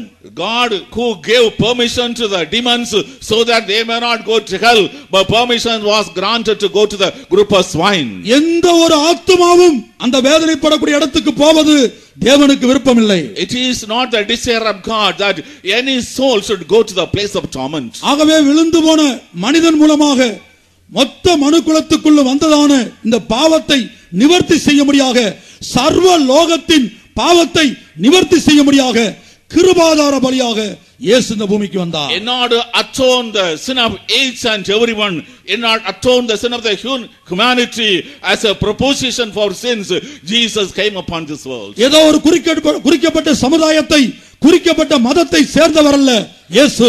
Jesus does not belong to a particular society or to a particular religion. யோவான் அப்போஸ்தலன் 1 யோவான் 2ஆம் அதிகாரத்திலே சொல்லுகிறார், சர்வ லோகத்தின் பாவங்களையும் நிவர்த்தி செய்கிற கிருபாதார பலி இவரே. In 1 John chapter 2, Apostle John says he is the proposition which is taking away the sins of the whole humanity. பிரியமானவர்களே, இந்த பாதாளத்தை கண்டு பிசாசு நடுங்குகிறது. Beloved, even the demons are afraid of this hell. விழுந்து போன தூதனுக்காக ஆயத்தமாக்கப்பட்ட இடத்திலே மனிதன் பாவத்தினால் அந்த வேதனை உள்ள இடத்துக்கு போகக்கூடாது என்பதற்காக தன்னுடைய கடைசி சொட்டு ரத்தத்தையும் சிந்தி மீட்கும் பொருளாக இயேசு இந்த பூமிக்கு வந்தார். Hell is the place which has been prepared for the fallen angel, but the God desires that no man should go to that place of torment. Therefore, as a proposition for sins, Jesus came to this world. பிரியமானவர்களே, இந்த பாதாளம் என்கிறதான காரியத்தை விஞ்ஞான உலகம் விசுவாசிக்கவில்லை. Beloved people of God, the scientific world did not believe the concept of hell. முதலாவது இந்த பாதாளம் எங்கே இருக்கிறது? First of all, where is this hell? அந்த பாதாளத்தின் நிலவரம் என்ன? What's the condition of that hell? எசேக்கியேல் தீர்க்கதரிசன புத்தகத்திலே அதுவும் தீர்க்கதரிசனமாய் எழுதப்பட்டிருக்கிறது. In the prophetical book of Ezekiel, it is revealed as a prophecy. பூமியின் தாழ்விடங்களிலே இந்த பாதாளம் இருக்கிறது. In the another parts of the earth is this hell situated. அந்த பாதாளத்திலே In that hell, மனிதனுடைய ஆத்துமாவை வேதனைப்படுத்தக்கூடிய அளவுக்கு கொடிய உஷ்ணம் இருப்பதாக சத்திய வேதம் சொல்லுகிறது. The Holy Bible says there is excessive heat in the place called hell, so that it may give torment to the soul of the dead people. எசேக்கியேல் 32ஆம் அதிகாரம் முழுவதையும் நீங்க வீட்டிலே படித்து பாருங்கள். Read at home the entire chapter of Ezekiel chapter 32. பாதாளத்திலே யாரெல்லாம் கிடக்கிறார்கள் என்று எசேக்கியேலுக்கு ஒரு தரிசனத்தை ஆண்டவர் கொடுத்தார். The Lord has given a vision to Ezekiel who are lying in the hell. ஒரு கூட்டத்தார் பாதாளத்துக்கு போனதாக ஒரு பெரிய லிஸ்டை அங்க ஆண்டவர் கொடுத்திருக்கிறார். The Lord has given a big list that such and such people went to hell. இயேசு கிறிஸ்துவை பற்றிய சாட்சி தீர்க்க தரிசனத்தின் ஆவியா இருக்கிறது. The testimony of Jesus is the spirit of prophecy. இப்பொழுது பாதாளத்தை விஞ்ஞான உலகம் முதலாவது விசுவாசிக்கவில்லை. First of all, the scientific world did not believe the concept of hell. ஆனால் எசேக்கியேல் 32ஆம் அதிகாரத்தில் பாதாளத்தை பற்றிய ஒரு தீர்க்கதரிசனத்தை ஆண்டவர் எசேக்கியேலுக்கு கொடுத்தார். But in the book of Ezekiel chapter 32, the Lord has given to prophet Ezekiel a prophecy regarding the hell. எசேக்கியேல் 32ஆம் அதிகாரம் 21ஆம் வசனம். The book of Ezekiel chapter 32 verse 21. பராக்கிரமசாலிகளில் வல்லவர்களும் அவனுக்கு துணை நின்றவர்களும் பாதாளத்தின் நடுவிலிருந்து அவனோடே பேசுவார்கள். அவர்கள் விருத்த சேதனம் இல்லாதவர்களாய் பட்டயத்தால் வெட்டுண்டு இறங்கி அங்கே கிடக்கிறார்கள். பிரியமானவர்களே, அந்த அதிகாரம் முழுவதும் எசேக்கியேலுக்கு தரிசனமாய் கொடுக்கப்பட்டது. யாரெல்லாம் பாதாளத்தில் போய் வேதனைப்படுகிறார்கள் என்கிற லிஸ்டை ஆண்டவர் எசேக்கியேலுக்கு கொடுத்தார். Beloved, the whole chapter was given as a revelation vision to prophet Ezekiel by God. In that we find a list of people who will be going to hell. சமயம் கொஞ்சமா இருக்கிறபடினால இதுல நிறைய விஷயங்கள் உண்டு. சுருக்கமாய் நான் சொல்லுகிறேன். For want of time, even though many things to share with, I narrate briefly. இந்த 32ஆம் அதிகாரத்தின் தீர்க்கதரிசனத்தின் சாராம்சம் என்ன? What's the substance of the prophetic utterance of chapter 32? இது எகிப்தின் ராஜாவுக்கு அல்லது எகிப்தியருக்கு உரைக்கப்பட்ட தீர்க்கதரிசனமாய் இருக்கிறது. It was a prophecy uttered to Egypt or the king of Egypt. 18ஆம் வசனத்திலே ஆண்டவர் சொல்லுகிறார், இந்த எகிப்திலே உள்ளவர்களை பூமியின் தாழ்விடங்களிலே, அதாவது பாதாளத்திலே தள்ளிவிடு. In verse 18, the Lord says, cast the people in the land of Egypt to the hell or the nether parts of the earth. April 2ஆம் தேதி BC 586ஆம் ஆண்டு இந்த தீர்க்கதரிசனம் உரைக்கப்பட்டது. In BC 586, April 2nd, this prophecy was uttered. கர்த்தருடைய பரிசுத்த நாமத்துக்கு மகிமை உண்டாகட்டும். Praise be to the holy name of God. பாதாளத்தின் நடுவிலிருந்து பேசுவார்கள். The people will be speaking from the midst of the hell. இது ஒரு தீர்க்கதரிசனம். This is a prophecy. இப்படி பாதாளத்தின் நடுவிலிருந்து பேசும்போது, when the people speak from the midst of the hell, இந்த மொத்த உலகத்தார் அந்த சத்தத்தை கேட்கக்கூடிய சூழ்நிலை வந்தாலும், even though a situation comes that all the world will have an occasion to hear that word, ஒரு குறிக்கப்பட்ட தேசத்தார் மாத்திரமே அந்த பாதாளத்தின் சத்தத்தை கேட்டு புலம்பல் பாடல் பாடுவார்கள். the people of a particular country alone will be hearing the voice of the hell and singing a lamentation. இதுதான் தீர்க்கதரிசனத்தின் இரண்டாவது அம்சம். This is the second aspect of the prophecy. ஒன்று பாதாளத்தின் நடுவிலிருந்து பேசுவார்கள் என்பது ஒரு தீர்க்கதரிசனம். First of all, the people will from the midst of the hell. அந்த சத்தத்தை எல்லாரும் கேட்டாலும், even though all hear that voice, ஒரு குறிக்கப்பட்ட தேசத்தார் மாத்திரமே அந்த சத்தத்துக்காக புலம்பல் பாடுவார்கள். a particular country people alone will lament for that sound. அந்த தேசம் எகிப்து தேசம். That country is Egypt. எசேக்கியேல் 32:16ஆம் வசனத்தை வாசிப்போம். The book of Ezekiel chapter 32 verse 16. இது புலம்பல், இப்படி புலம்புவார்கள், இப்படி ஜாதிகளின் குமார்த்திகள் புலம்புவார்கள், இப்படி எகிப்துக்காகவும் அதனுடைய எல்லா திரளான ஜனங்களுக்காகவும் புலம்புவார்கள் என்று கர்த்தராகிய ஆண்டவர் உரைக்கிறார் என்று சொல் என்றார். பிரியமானவர்களே, பாதாளத்தின் நடுவில் இருந்து பேசுகிறவர்கள் என்ன பேசுகிறார்கள்? The people who are speaking from the midst of the hell, what do they speak?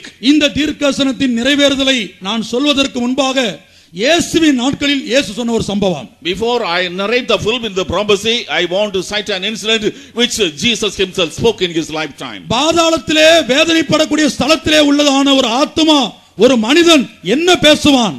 A soul, a man who is in the place of agony in the hell, what he will be speaking. பிரியமானவர்களே, இயேசு ஒரு ஐஸ்வரியவானையும் லாசருவையும் பற்றிய உவமையை சொன்னார். நம்ம எல்லாருக்கும் அது மனப்பாடமாய் தெரியும். All of us know Jesus told a parable of the rich man, the Lazarus.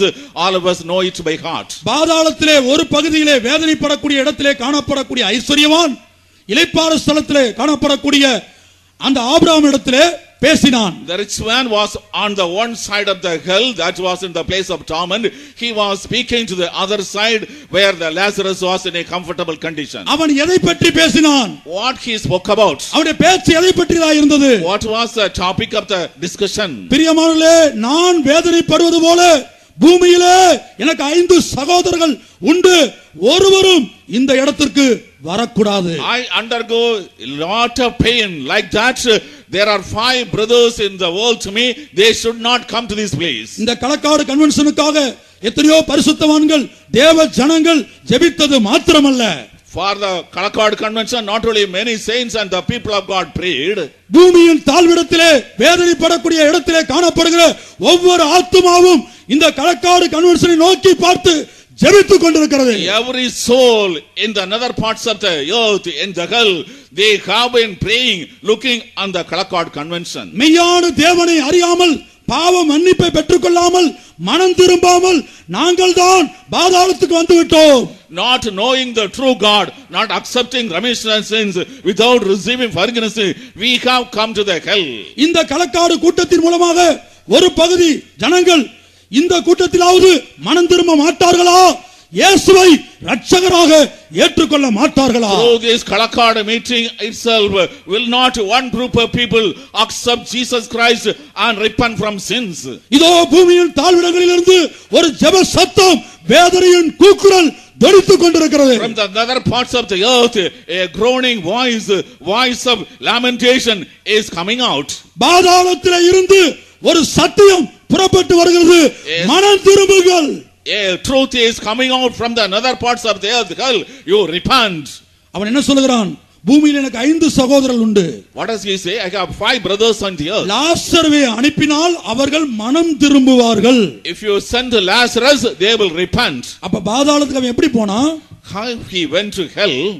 மனம் திரும்பாதபடினாலே, பாவ மன்னிப்பை பெற்றுக்கொள்ளாதபடினாலே பாதாளத்துக்கு போனான். As he did not repent, he did not get the remission of sins, he went to hell. ஆகவே பாதாளத்தினுடைய ஆத்மா பூமியிலே உயிரோடு இருக்கிற சகோதரர்களுக்காக துடித்துக் கொண்டிருக்கிறது. The soul in the hell is boiling for the people of his brothers on the earth. பூமியில உயிரோடு இருக்கும்போது கூட குடும்ப ஜெபம் பண்ணிருக்க மாட்டான். When he was alive in the world, he would not have made a family prayer. பண்ண சமயம் இல்ல. He had no time to pray. அந்த அளவுக்கு business, so much busy business. ஆனால் பாதாளத்துக்கு போன வேளையில், when he went to the hell, பூமியிலே இருக்கக்கூடிய சகோதரர்களுக்காக அங்க ஒழுங்காக ஜெபிக்கிறான். there he is praying regularly for the brothers who are alive on the earth. என் தகப்பனே, my father ஆபிரகாமே, Abraham, என் ஆண்டவனே, my lord, இந்த லாசருவை பூமிக்கு அனுப்பு. send this Lazarus to the earth. என்னுடைய சகோதரர்கள் மனம் திரும்பட்டும். Let my brothers repent. அவர்கள் ஒருத்தரும் இந்த பாதாளத்துக்கு வரக்கூடாது. None of them should come to this hell. இதுதான் பாதாளத்திலே இருந்து பேசக்கூடிய சத்தமாக இருக்கிறது. This is the sound of the people speaking. மனம் திரும்புங்கள். Repent. மனம் திரும்புங்கள். Repent. மனம் திரும்புதல் 2 வகைப்படுகிறது. Repentance is 2 kinds. மனம் திரும்புதல் என்கிற வார்த்தைக்கு கிரேக்க பதத்தில் மெட்ரானா யாவோ என்று எழுதப்பட்டிருக்கிறது. In Greek, metrana yavo is the term used for அதோட அர்த்தம் என்னவென்று சொன்னால், what's the meaning? about and முற்றிலும் திரும்புவது. About and totally changing. பாவத்தை தண்ணீரை போல குடிக்கிற ஒரு மனிதன், A man who is drinking sin as a water, தேவனுடைய பக்கமாய் முற்றிலும் திரும்ப வேண்டும். he should totally turn towards God. எரேமியா தீர்க்கதரிசன புத்தகத்திலே வாசிக்கும்போது, In the prophetical book of Jeremiah, அங்கே ஆண்டவர் சொல்லுகிறார், the Lord says, யூதா என்கிற துரோகி கள்ளத்தனமாய் திரும்பினாலே அல்லாமல் அவள் மெய்யாய் மனம் திரும்பவில்லை. Judah the sister repented treacherously, he did not repent truly. மெய்யான மனம் திரும்புதல் The true repentance, சகையுடைய வாழ்க்கையிலே உண்டானது. it happened in the life of Zacchaeus. தனக்கு உண்டான அநியாயமாய் சேர்த்த எல்லாவற்றையும் அவன் தேவ சமூகத்தில் வைத்து விட்டான். He presented everything he earned unjustly in the presence. முற்றிலும் தேவனுடைய பக்கம் திரும்பினான். Totally turned towards God. அதுதான் மெய்யான மனம் திரும்புதல். That is the true repentance. இதோ பாதாளத்திலிருந்து வேதனைப்படக்கூடிய ஆத்துமாக்கள் ஜெபித்துக் கொண்டிருக்கிறது. The souls in agony from the hell of the bottom nether part is praying. இனி காலமில்லை. No more time. இயேசு வருகிறார். Jesus is coming. அதற்கு முன்பாக இந்த ஆத்துமாக்கள் பாவத்தை விட்டு மனம் திரும்ப மாட்டார்களா? Before that, will not these souls repent from sin? இயேசுவை சொந்த இரட்சகராக ஏற்றுக்கொள்ள மாட்டார்களா? Won't they accept Jesus as their personal savior? இயேசுவின் இரத்தத்தை விசுவாசிக்க மாட்டார்களா? Won't they believe the blood of Jesus? பாதாளத்திலிருந்து ஒரு சத்தம், ஒரு வேதனையின் கூக்குரல் துணித்துக் கொண்டிருக்கிறது. A sound, a agony voice is coming from the other parts of the hell. இனி எசேக்கியேல் மூலமாய் சொல்லப்பட்ட தீர்க்கதரிசனத்தின் எழுத்தின்படியான நிறைவேறுதல் என்ன? What's the literal fulfillment of the prophecy that was given to Ezekiel? பிரியமானவர்களே, பாதாளத்திலிருந்து பேச வேண்டிய சந்தர்ப்பம் வரும்போது, when the occasion comes to talk from the hell, எகிப்து தேசத்திலே மாத்திர ஒரு பெரிய புலம்பல் உண்டாகும். only in the land of Egypt there will be a big lamentation. இந்த வார்த்தைக்கு வார்த்தை நிறைவேறி இருக்கிறது. This verse was verbatim fulfilled. பிரியமானவர்களே, பாதாளம் இல்லை என்று விஞ்ஞான உலகம் மறுத்து வந்தது. The scientific world is denying there is no hell. விஞ்ஞானம் வளராத நாட்களிலே பூமியின் தாழ்விடங்களிலே மிகுந்த உஷ்ணம் இருக்கிறது என்பதை அவர்கள் ஏற்றுக்கொள்ளவில்லை. Before the advancement of science, the science did not believe that there is excessive heat in the lower parts of the earth. The earth என்று சொல்லி அமெரிக்கா சயின்டிஸ்ட் முதலாக பூமியின் தாழ்விடங்களில் ஒரு ஆராய்ச்சி பண்ணினார்கள். In the name the earth, American scientists made a research in the lower parts of the earth.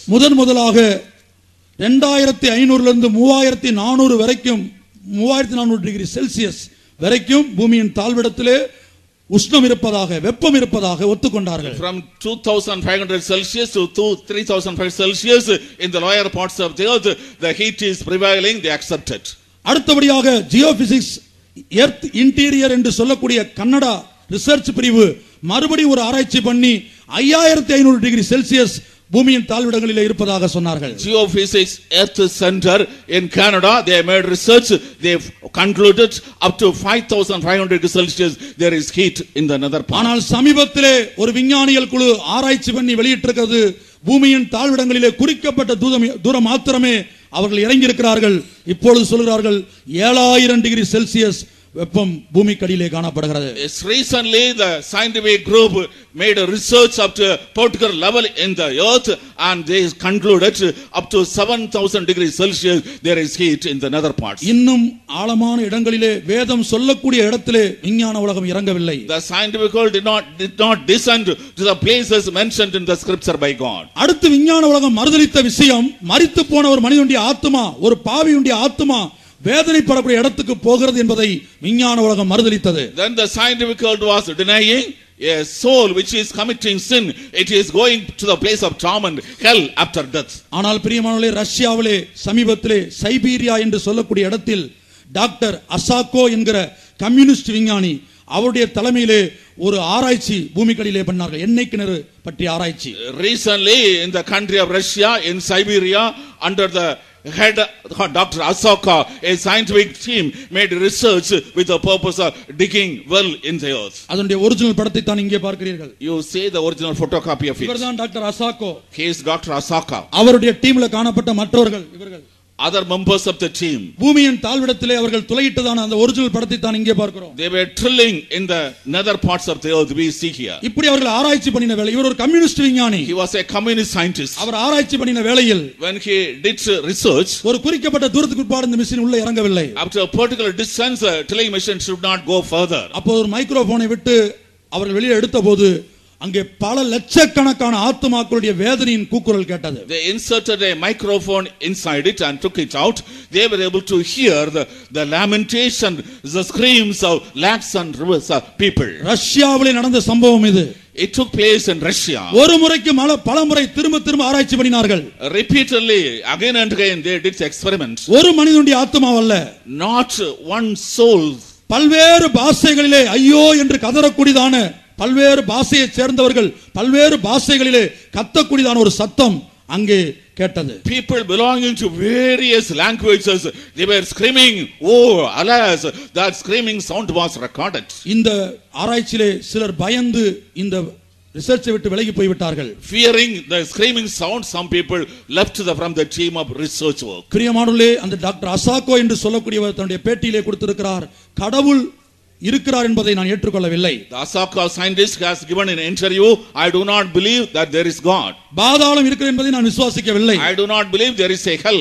இதுவரையிலும் till now. ஆனால் இப்பொழுது at present நரகம் பாதாளம் என்று ஒன்று உண்டு என்பதை நான் ஒத்துக்கொள்கிறேன். I accept there is a place called hell. பிரியமான இந்த சத்தத்தை கேட்டபோது when he heard the sound, Russia அந்த செய்தியை மறைக்கும்படியாக பிரயாசப்பட்டது. Russia tried to hide the sound. ஆனால் பின்லாந்திலிருந்து வெளியிடக்கூடிய பின்னிஷ் நியூஸ் லெட்டர் என்று சொல்லக்கூடிய பத்திரிகை தான் முதலாக இந்த செய்தியை ஒளிபரப்பு செய்தது. Finnish news letter from the country of Finland first of all released this message. அன்றைக்கு அதற்கு பிற்பாடு லண்டன் பிபிசியிலும் இன்னும் பல்வேறு இடங்களிலும் வானொலியிலும் இந்த கூக்குரலின் சத்தம் ஒளிபரப்பு செய்யப்பட்டது. In London BBC and in other radios that screaming sound was broadcast. பிரியமான முழு உலகத்திலும் இந்த சத்தம் ஏறக்குறைய கேட்டாலும் ஆண்டவருடைய வார்த்தையின்படி எகிப்து தேசத்தார் மாத்திரமே இந்த சத்தத்தை கேட்டபோது மொத்த எகிப்து தேசத்திலும் ஒரு பெரிய புலம்பல் உண்டானதாம். The people almost all over the world were able to hear the sound, yet according to the word of God, only in the land of Egypt there was a great lamentation. பொதுவாக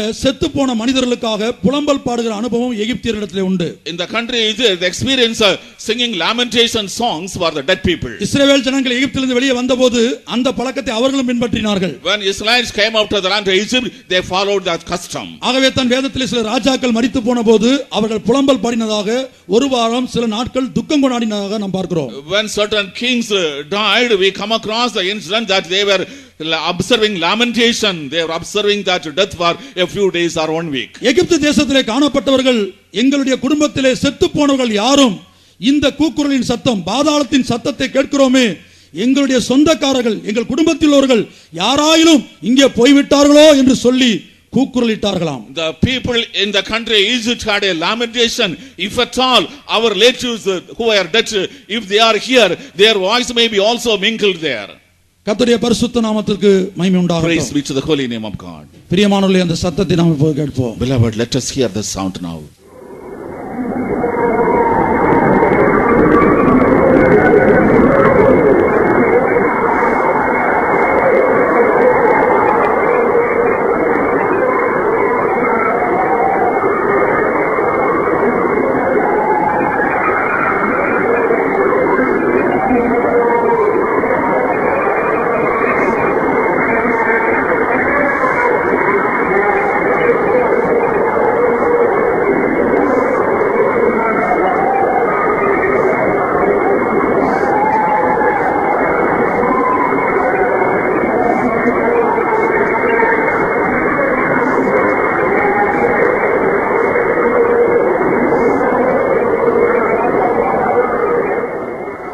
தேவன் ஏன் மனிதனானார்? Why God became a man? அந்த தேவன் ஏன் மனிதனுடைய பாவத்துக்காக ரத்தம் சிந்த வேண்டும்? Why that man God should shed for the sins of humanity? பரியாசம் பண்ணிக்கொண்டும் கேள்வி கேட்டுக் கொண்டிருக்கும் அருமையான நண்பனே, beloved friend who is questioning and ridiculing and asking questions, அருமையான சகோதரனே, beloved brother, விழுந்து போன தூதனுக்காக தேவன் ஆயத்தம் பண்ணி வைத்திருக்கிற அந்த விழுந்து இந்த வேதனை உள்ள இடத்திற்கு உன்னுடைய ஆத்துமா போக கூடாது. beloved brother, your soul should not go to the place of torment which has been made ready for the fallen angel by God. எப்படியாயிலும் பாவத்தின் பிரேத குழியிலே காணப்படுகிற உலர்ந்த எலும்புகளைப் போல நம்பிக்கை இழந்து காணப்படுகிற உன்னை தூக்கி எடுக்க வேண்டும். You who are in a wretched condition, having lost all hope in the sin of that grave, you should be brought out. ஆத்துமாக்களுக்காக பாவ நிவர்த்தி செய்வது இரத்தமே. Blood alone is making atonement for the remission of sins. மொத்த மனுக்குலத்தையும் இந்த பாவத்தின் வல்லமையிலிருந்து, இந்த பாதாளத்தின் வல்லமையிலிருந்து தப்புவிக்கும்படியாக ஆண்டவராகிய இயேசு மனிதனாய் இறங்கி வந்தார். Lord Jesus Christ came down as a man in order to deliver the whole humanity from the power of hell. இதோ இந்த பாதாளத்தின் வல்லமையிலிருந்து இந்த கூக்குரலின் சத்தத்தில் உன்னுடைய சத்தமும் சங்கமும் ஆகாமல் இருக்கும்படியாக உனக்காக இயேசு கல்வாரியிலே தொங்கினார். Jesus was hanging at the cross at Calvary so that your voice sound may not be a part of the screaming sound that is coming out from the agony place hell. வானத்துக்கும் பூமிக்கும் நடுவிலே, between heaven and earth, அரை நிர்வாணமாக, half naked condition, அந்த கேடு அடைந்தவராக, being marked, கரங்களிலும் கால்களிலும் ஆணியடிக்கப்பட்டவராக, nailed in the hands and feet,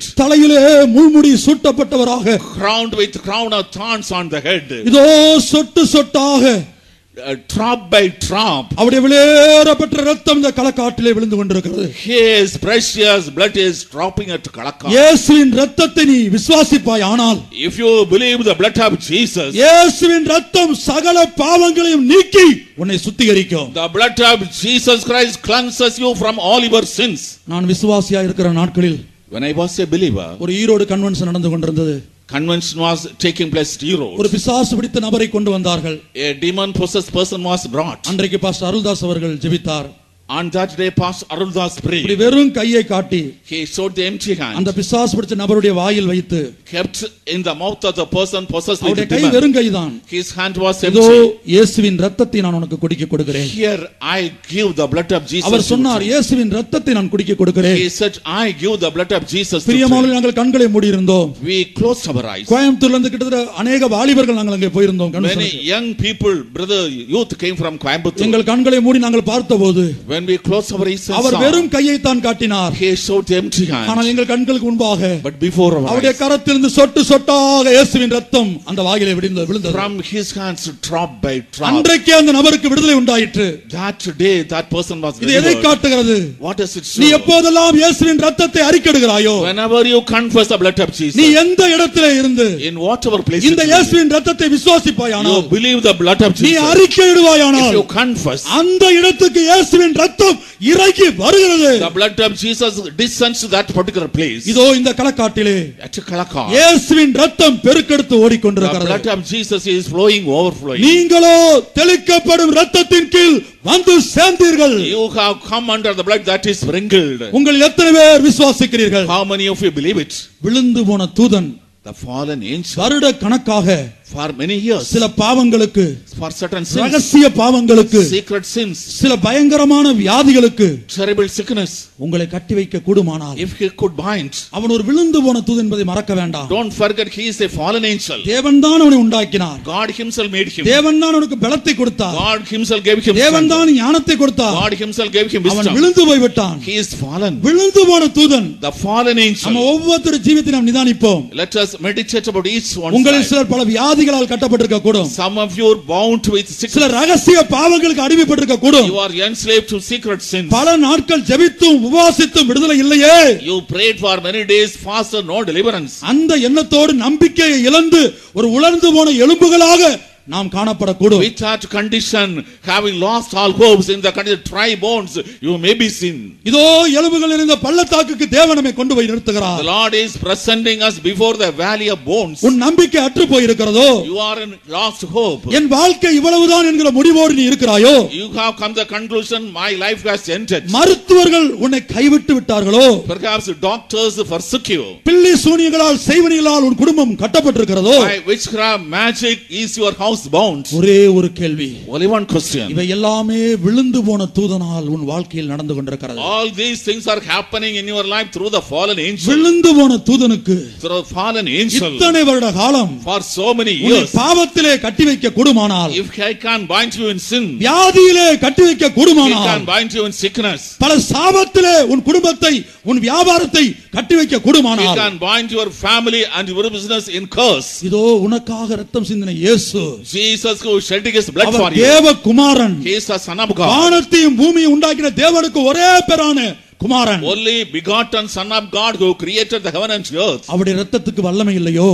Doesn't his blood possess power? விழுந்து போன தூதனுக்கு முன்பாக Before the fallen angel. பிதாவாகிய தேவனே, Oh Father God. இயேசுவின் ரத்தத்தை Blood of Jesus. இந்த களக்காட்டிலே At Kalaka. முதல் நாள் கூட்டத்திலே On the first day meeting. உயர்த்தும்படியாய் வேண்டுகிறோம். We pray to exalt. பரிசுத்த ஆவியானவரே, Holy Spirit.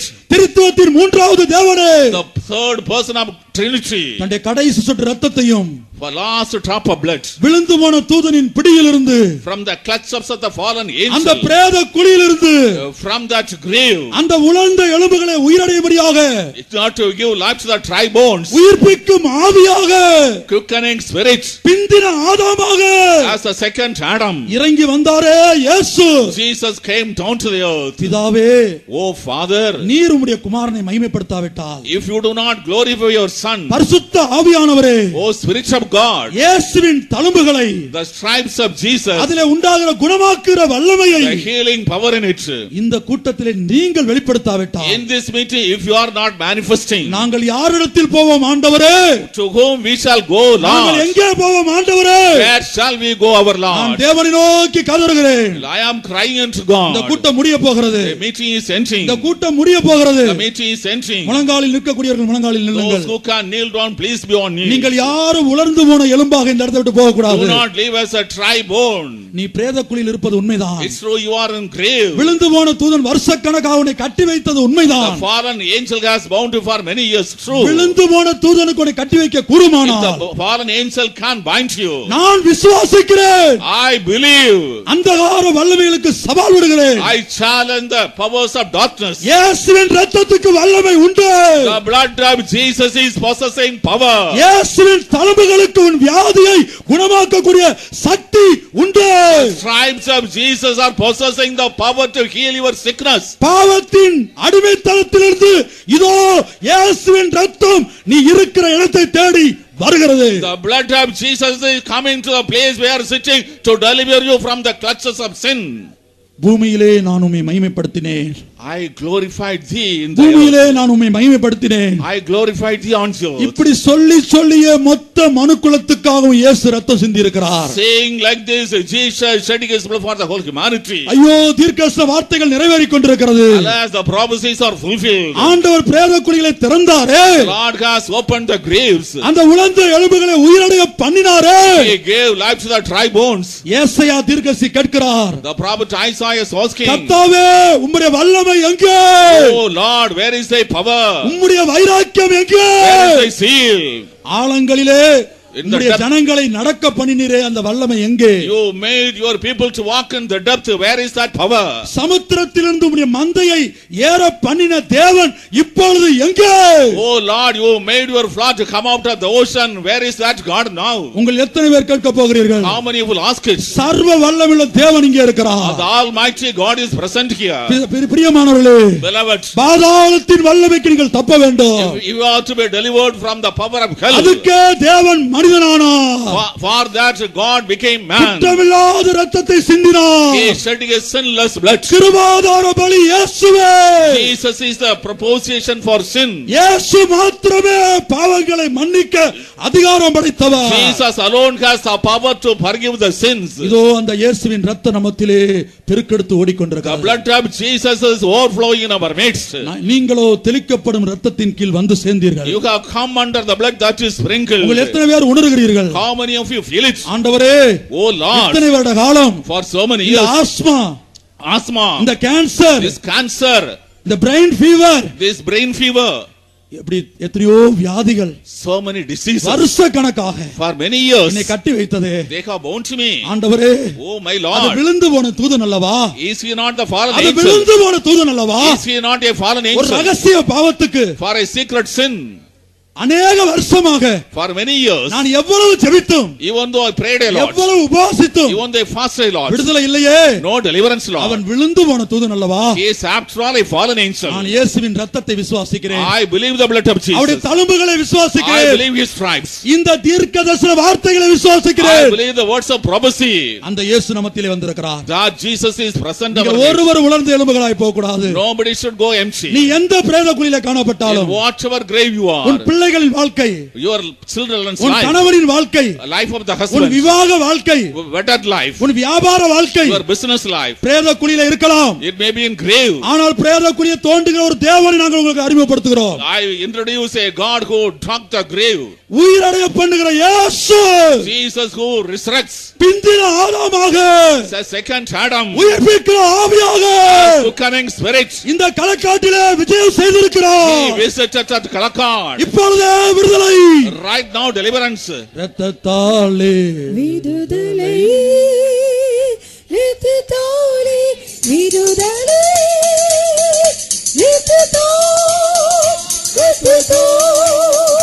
இரத்தத்தாலே விடுதலை, இரத்தத்தாலே விடுதலை,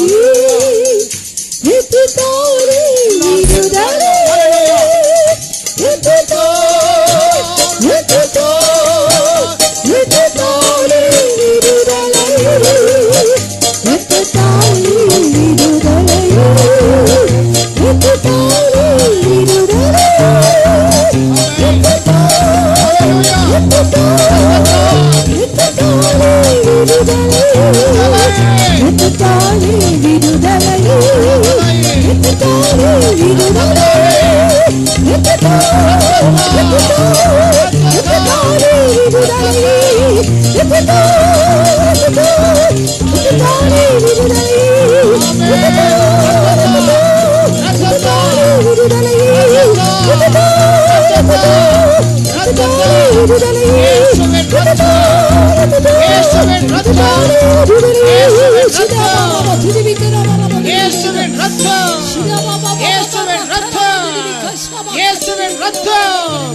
பாதாளத்தின் வல்லமைகளிலிருந்து விடுதலையாக்கக்கூடிய இயேசுவின் ரத்தம், இயேசுவின் ரத்தம், இயேசுவின் ரத்தம். ரத்தத்தினால் விடுதலை, பிரேத குழியின் வல்லமையிலிருந்து விடுதலை, பாதாளத்தின் வல்லமைகளிலிருந்து விடுதலை, விழுந்து போன தூதருடைய ஆவியின் வல்லமைகளிலிருந்து விடுதலை, அசுத்த ஆவிகளின் வல்லமைகளிலிருந்து விடுதலை. இயேசுவின் ரத்தத்தால், இயேசுவின் ரத்தத்தால், கல்வாரியிலே சிந்தின ரத்தத்தினால், இயேசு கிறிஸ்துவின் ரத்தத்தினால். ஓ ரபா கஷ்டமலா பௌதினா ரிபினா மஹுஷ பௌகத்துரமனா லிகபஹ சபனியா.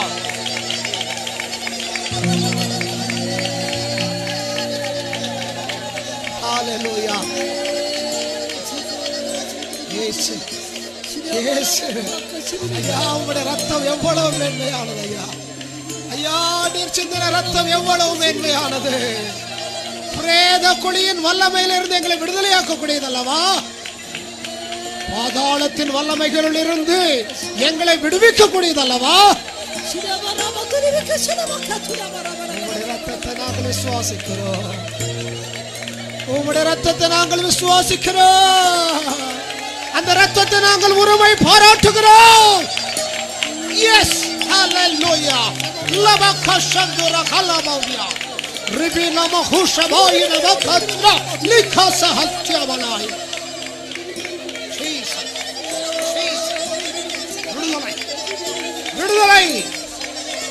எஸ் நீர் விடுவித்துக் கொண்டிருக்கிறீர், நீர் விடுவித்துக் கொண்டிருக்கிறீர். பாதாளத்தின் வல்லமைகளிலிருந்து அநேகரை விடுவித்துக் கொண்டிருக்கிறேன்.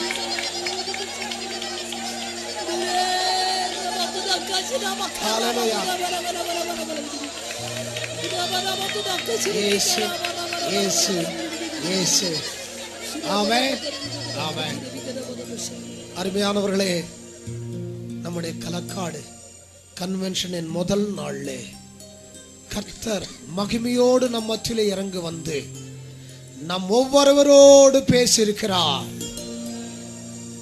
தெல்லம் தெளிவாக கர்த்தர் நம் ஒவ்வொருவரோடு இடைப்பட்டிருக்கிறார்.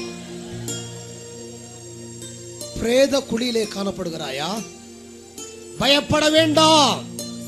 அந்த பிரேத குழியிலிருந்து நம்மை விடுவிக்கக்கூடிய வல்லமையுள்ளவர் ஒருவர் நமக்காக இருக்கிறார்.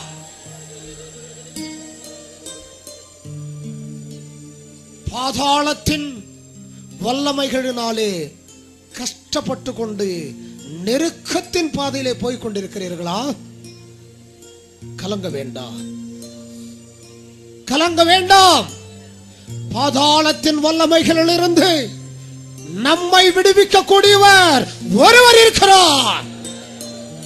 அவர்தான் நம்முடைய இயேசு. அவருடைய நாமத்தை எல்லாரும் அறிக்கை செய்வோம். அவர்தான் இயேசு, அவர்தான் இயேசு, அவர்தான் இயேசு, அவர்தான் இயேசு, அவர்தான் இயேசு.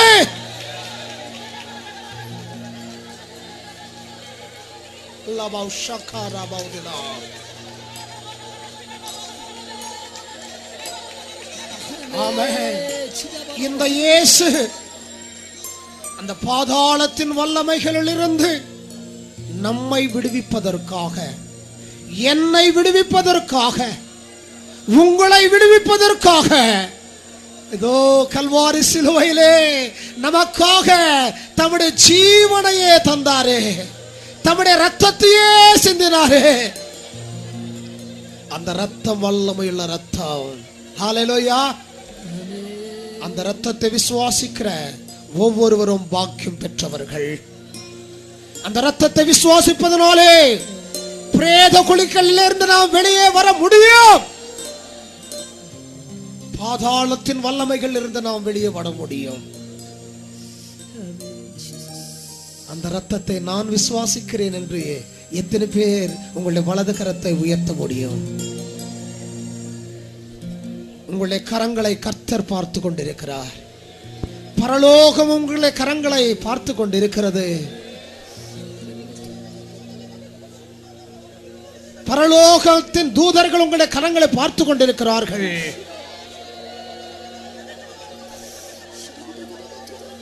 அந்த ரத்தத்தின் மூலமாக உண்டாகிற சகல ஆசீர்வாதங்கள், நசரேயனாகிய இயேசு கல்வாரி சிலுவையிலே சிந்தின அந்த ரத்தத்தின் மூலமாக உண்டாகிற சகல ஆசீர்வாதங்கள் உங்களுக்கு உண்டாகத்தக்கதாகவும், உங்களுடைய குடும்பங்களுக்கு உண்டாகத்தக்கதாகவும், உங்களுடைய பிள்ளைகளை சூழ்ந்து கொள்ளத்தக்கதாகவும் நாங்கள் இப்பொழுது ஜெபிக்க போகிறோம். அந்த ஆசீர்வாதங்கள் எங்களுக்கு வேணும், எனக்கு வேண்டும், என் குடும்பத்திற்கு வேண்டும், என் பிள்ளைகளுக்கு தேவை என்று சொல்லுகிறவர்கள் கரங்களை உயர்த்திக் கொண்டே இருங்கள். நாங்கள் உங்களுக்காக ஜெபிக்க போகிறோம். ஹல்லேலூயா. கர்த்தர் நம்மத்தில் இருக்கிறார். ஜெபத்தை கேட்கிறவர் நம்மத்தில் இருக்கிறார். விடுதலையின் நாயகர் நம்மத்தில் இருக்கிறார். ஆசீர்வாதத்தின் ஊற்று நம்மத்தில் இருக்கிறார். மரணத்தையும் பாதாளத்தையும் ஜெயித்தவர் நம்மத்தில் இருக்கிறார். ஓ ரஷந்துர பஹுரபலாய நமக. ஜெபிப்போமாக. கிருபையுள்ள எங்களுடைய பரலோகத்தின் தகப்பனே, கன்வென்ஷனின் முதல் நாளிலே நீர் முழு மகிமையோடு எங்கள் மத்தியிலே இறங்கி வந்ததற்காக நன்றி செலுத்துகிறோம் ஆண்டவரே. கூடி வந்த ஜனங்களுடைய நிலவரத்தை அறிந்தவராக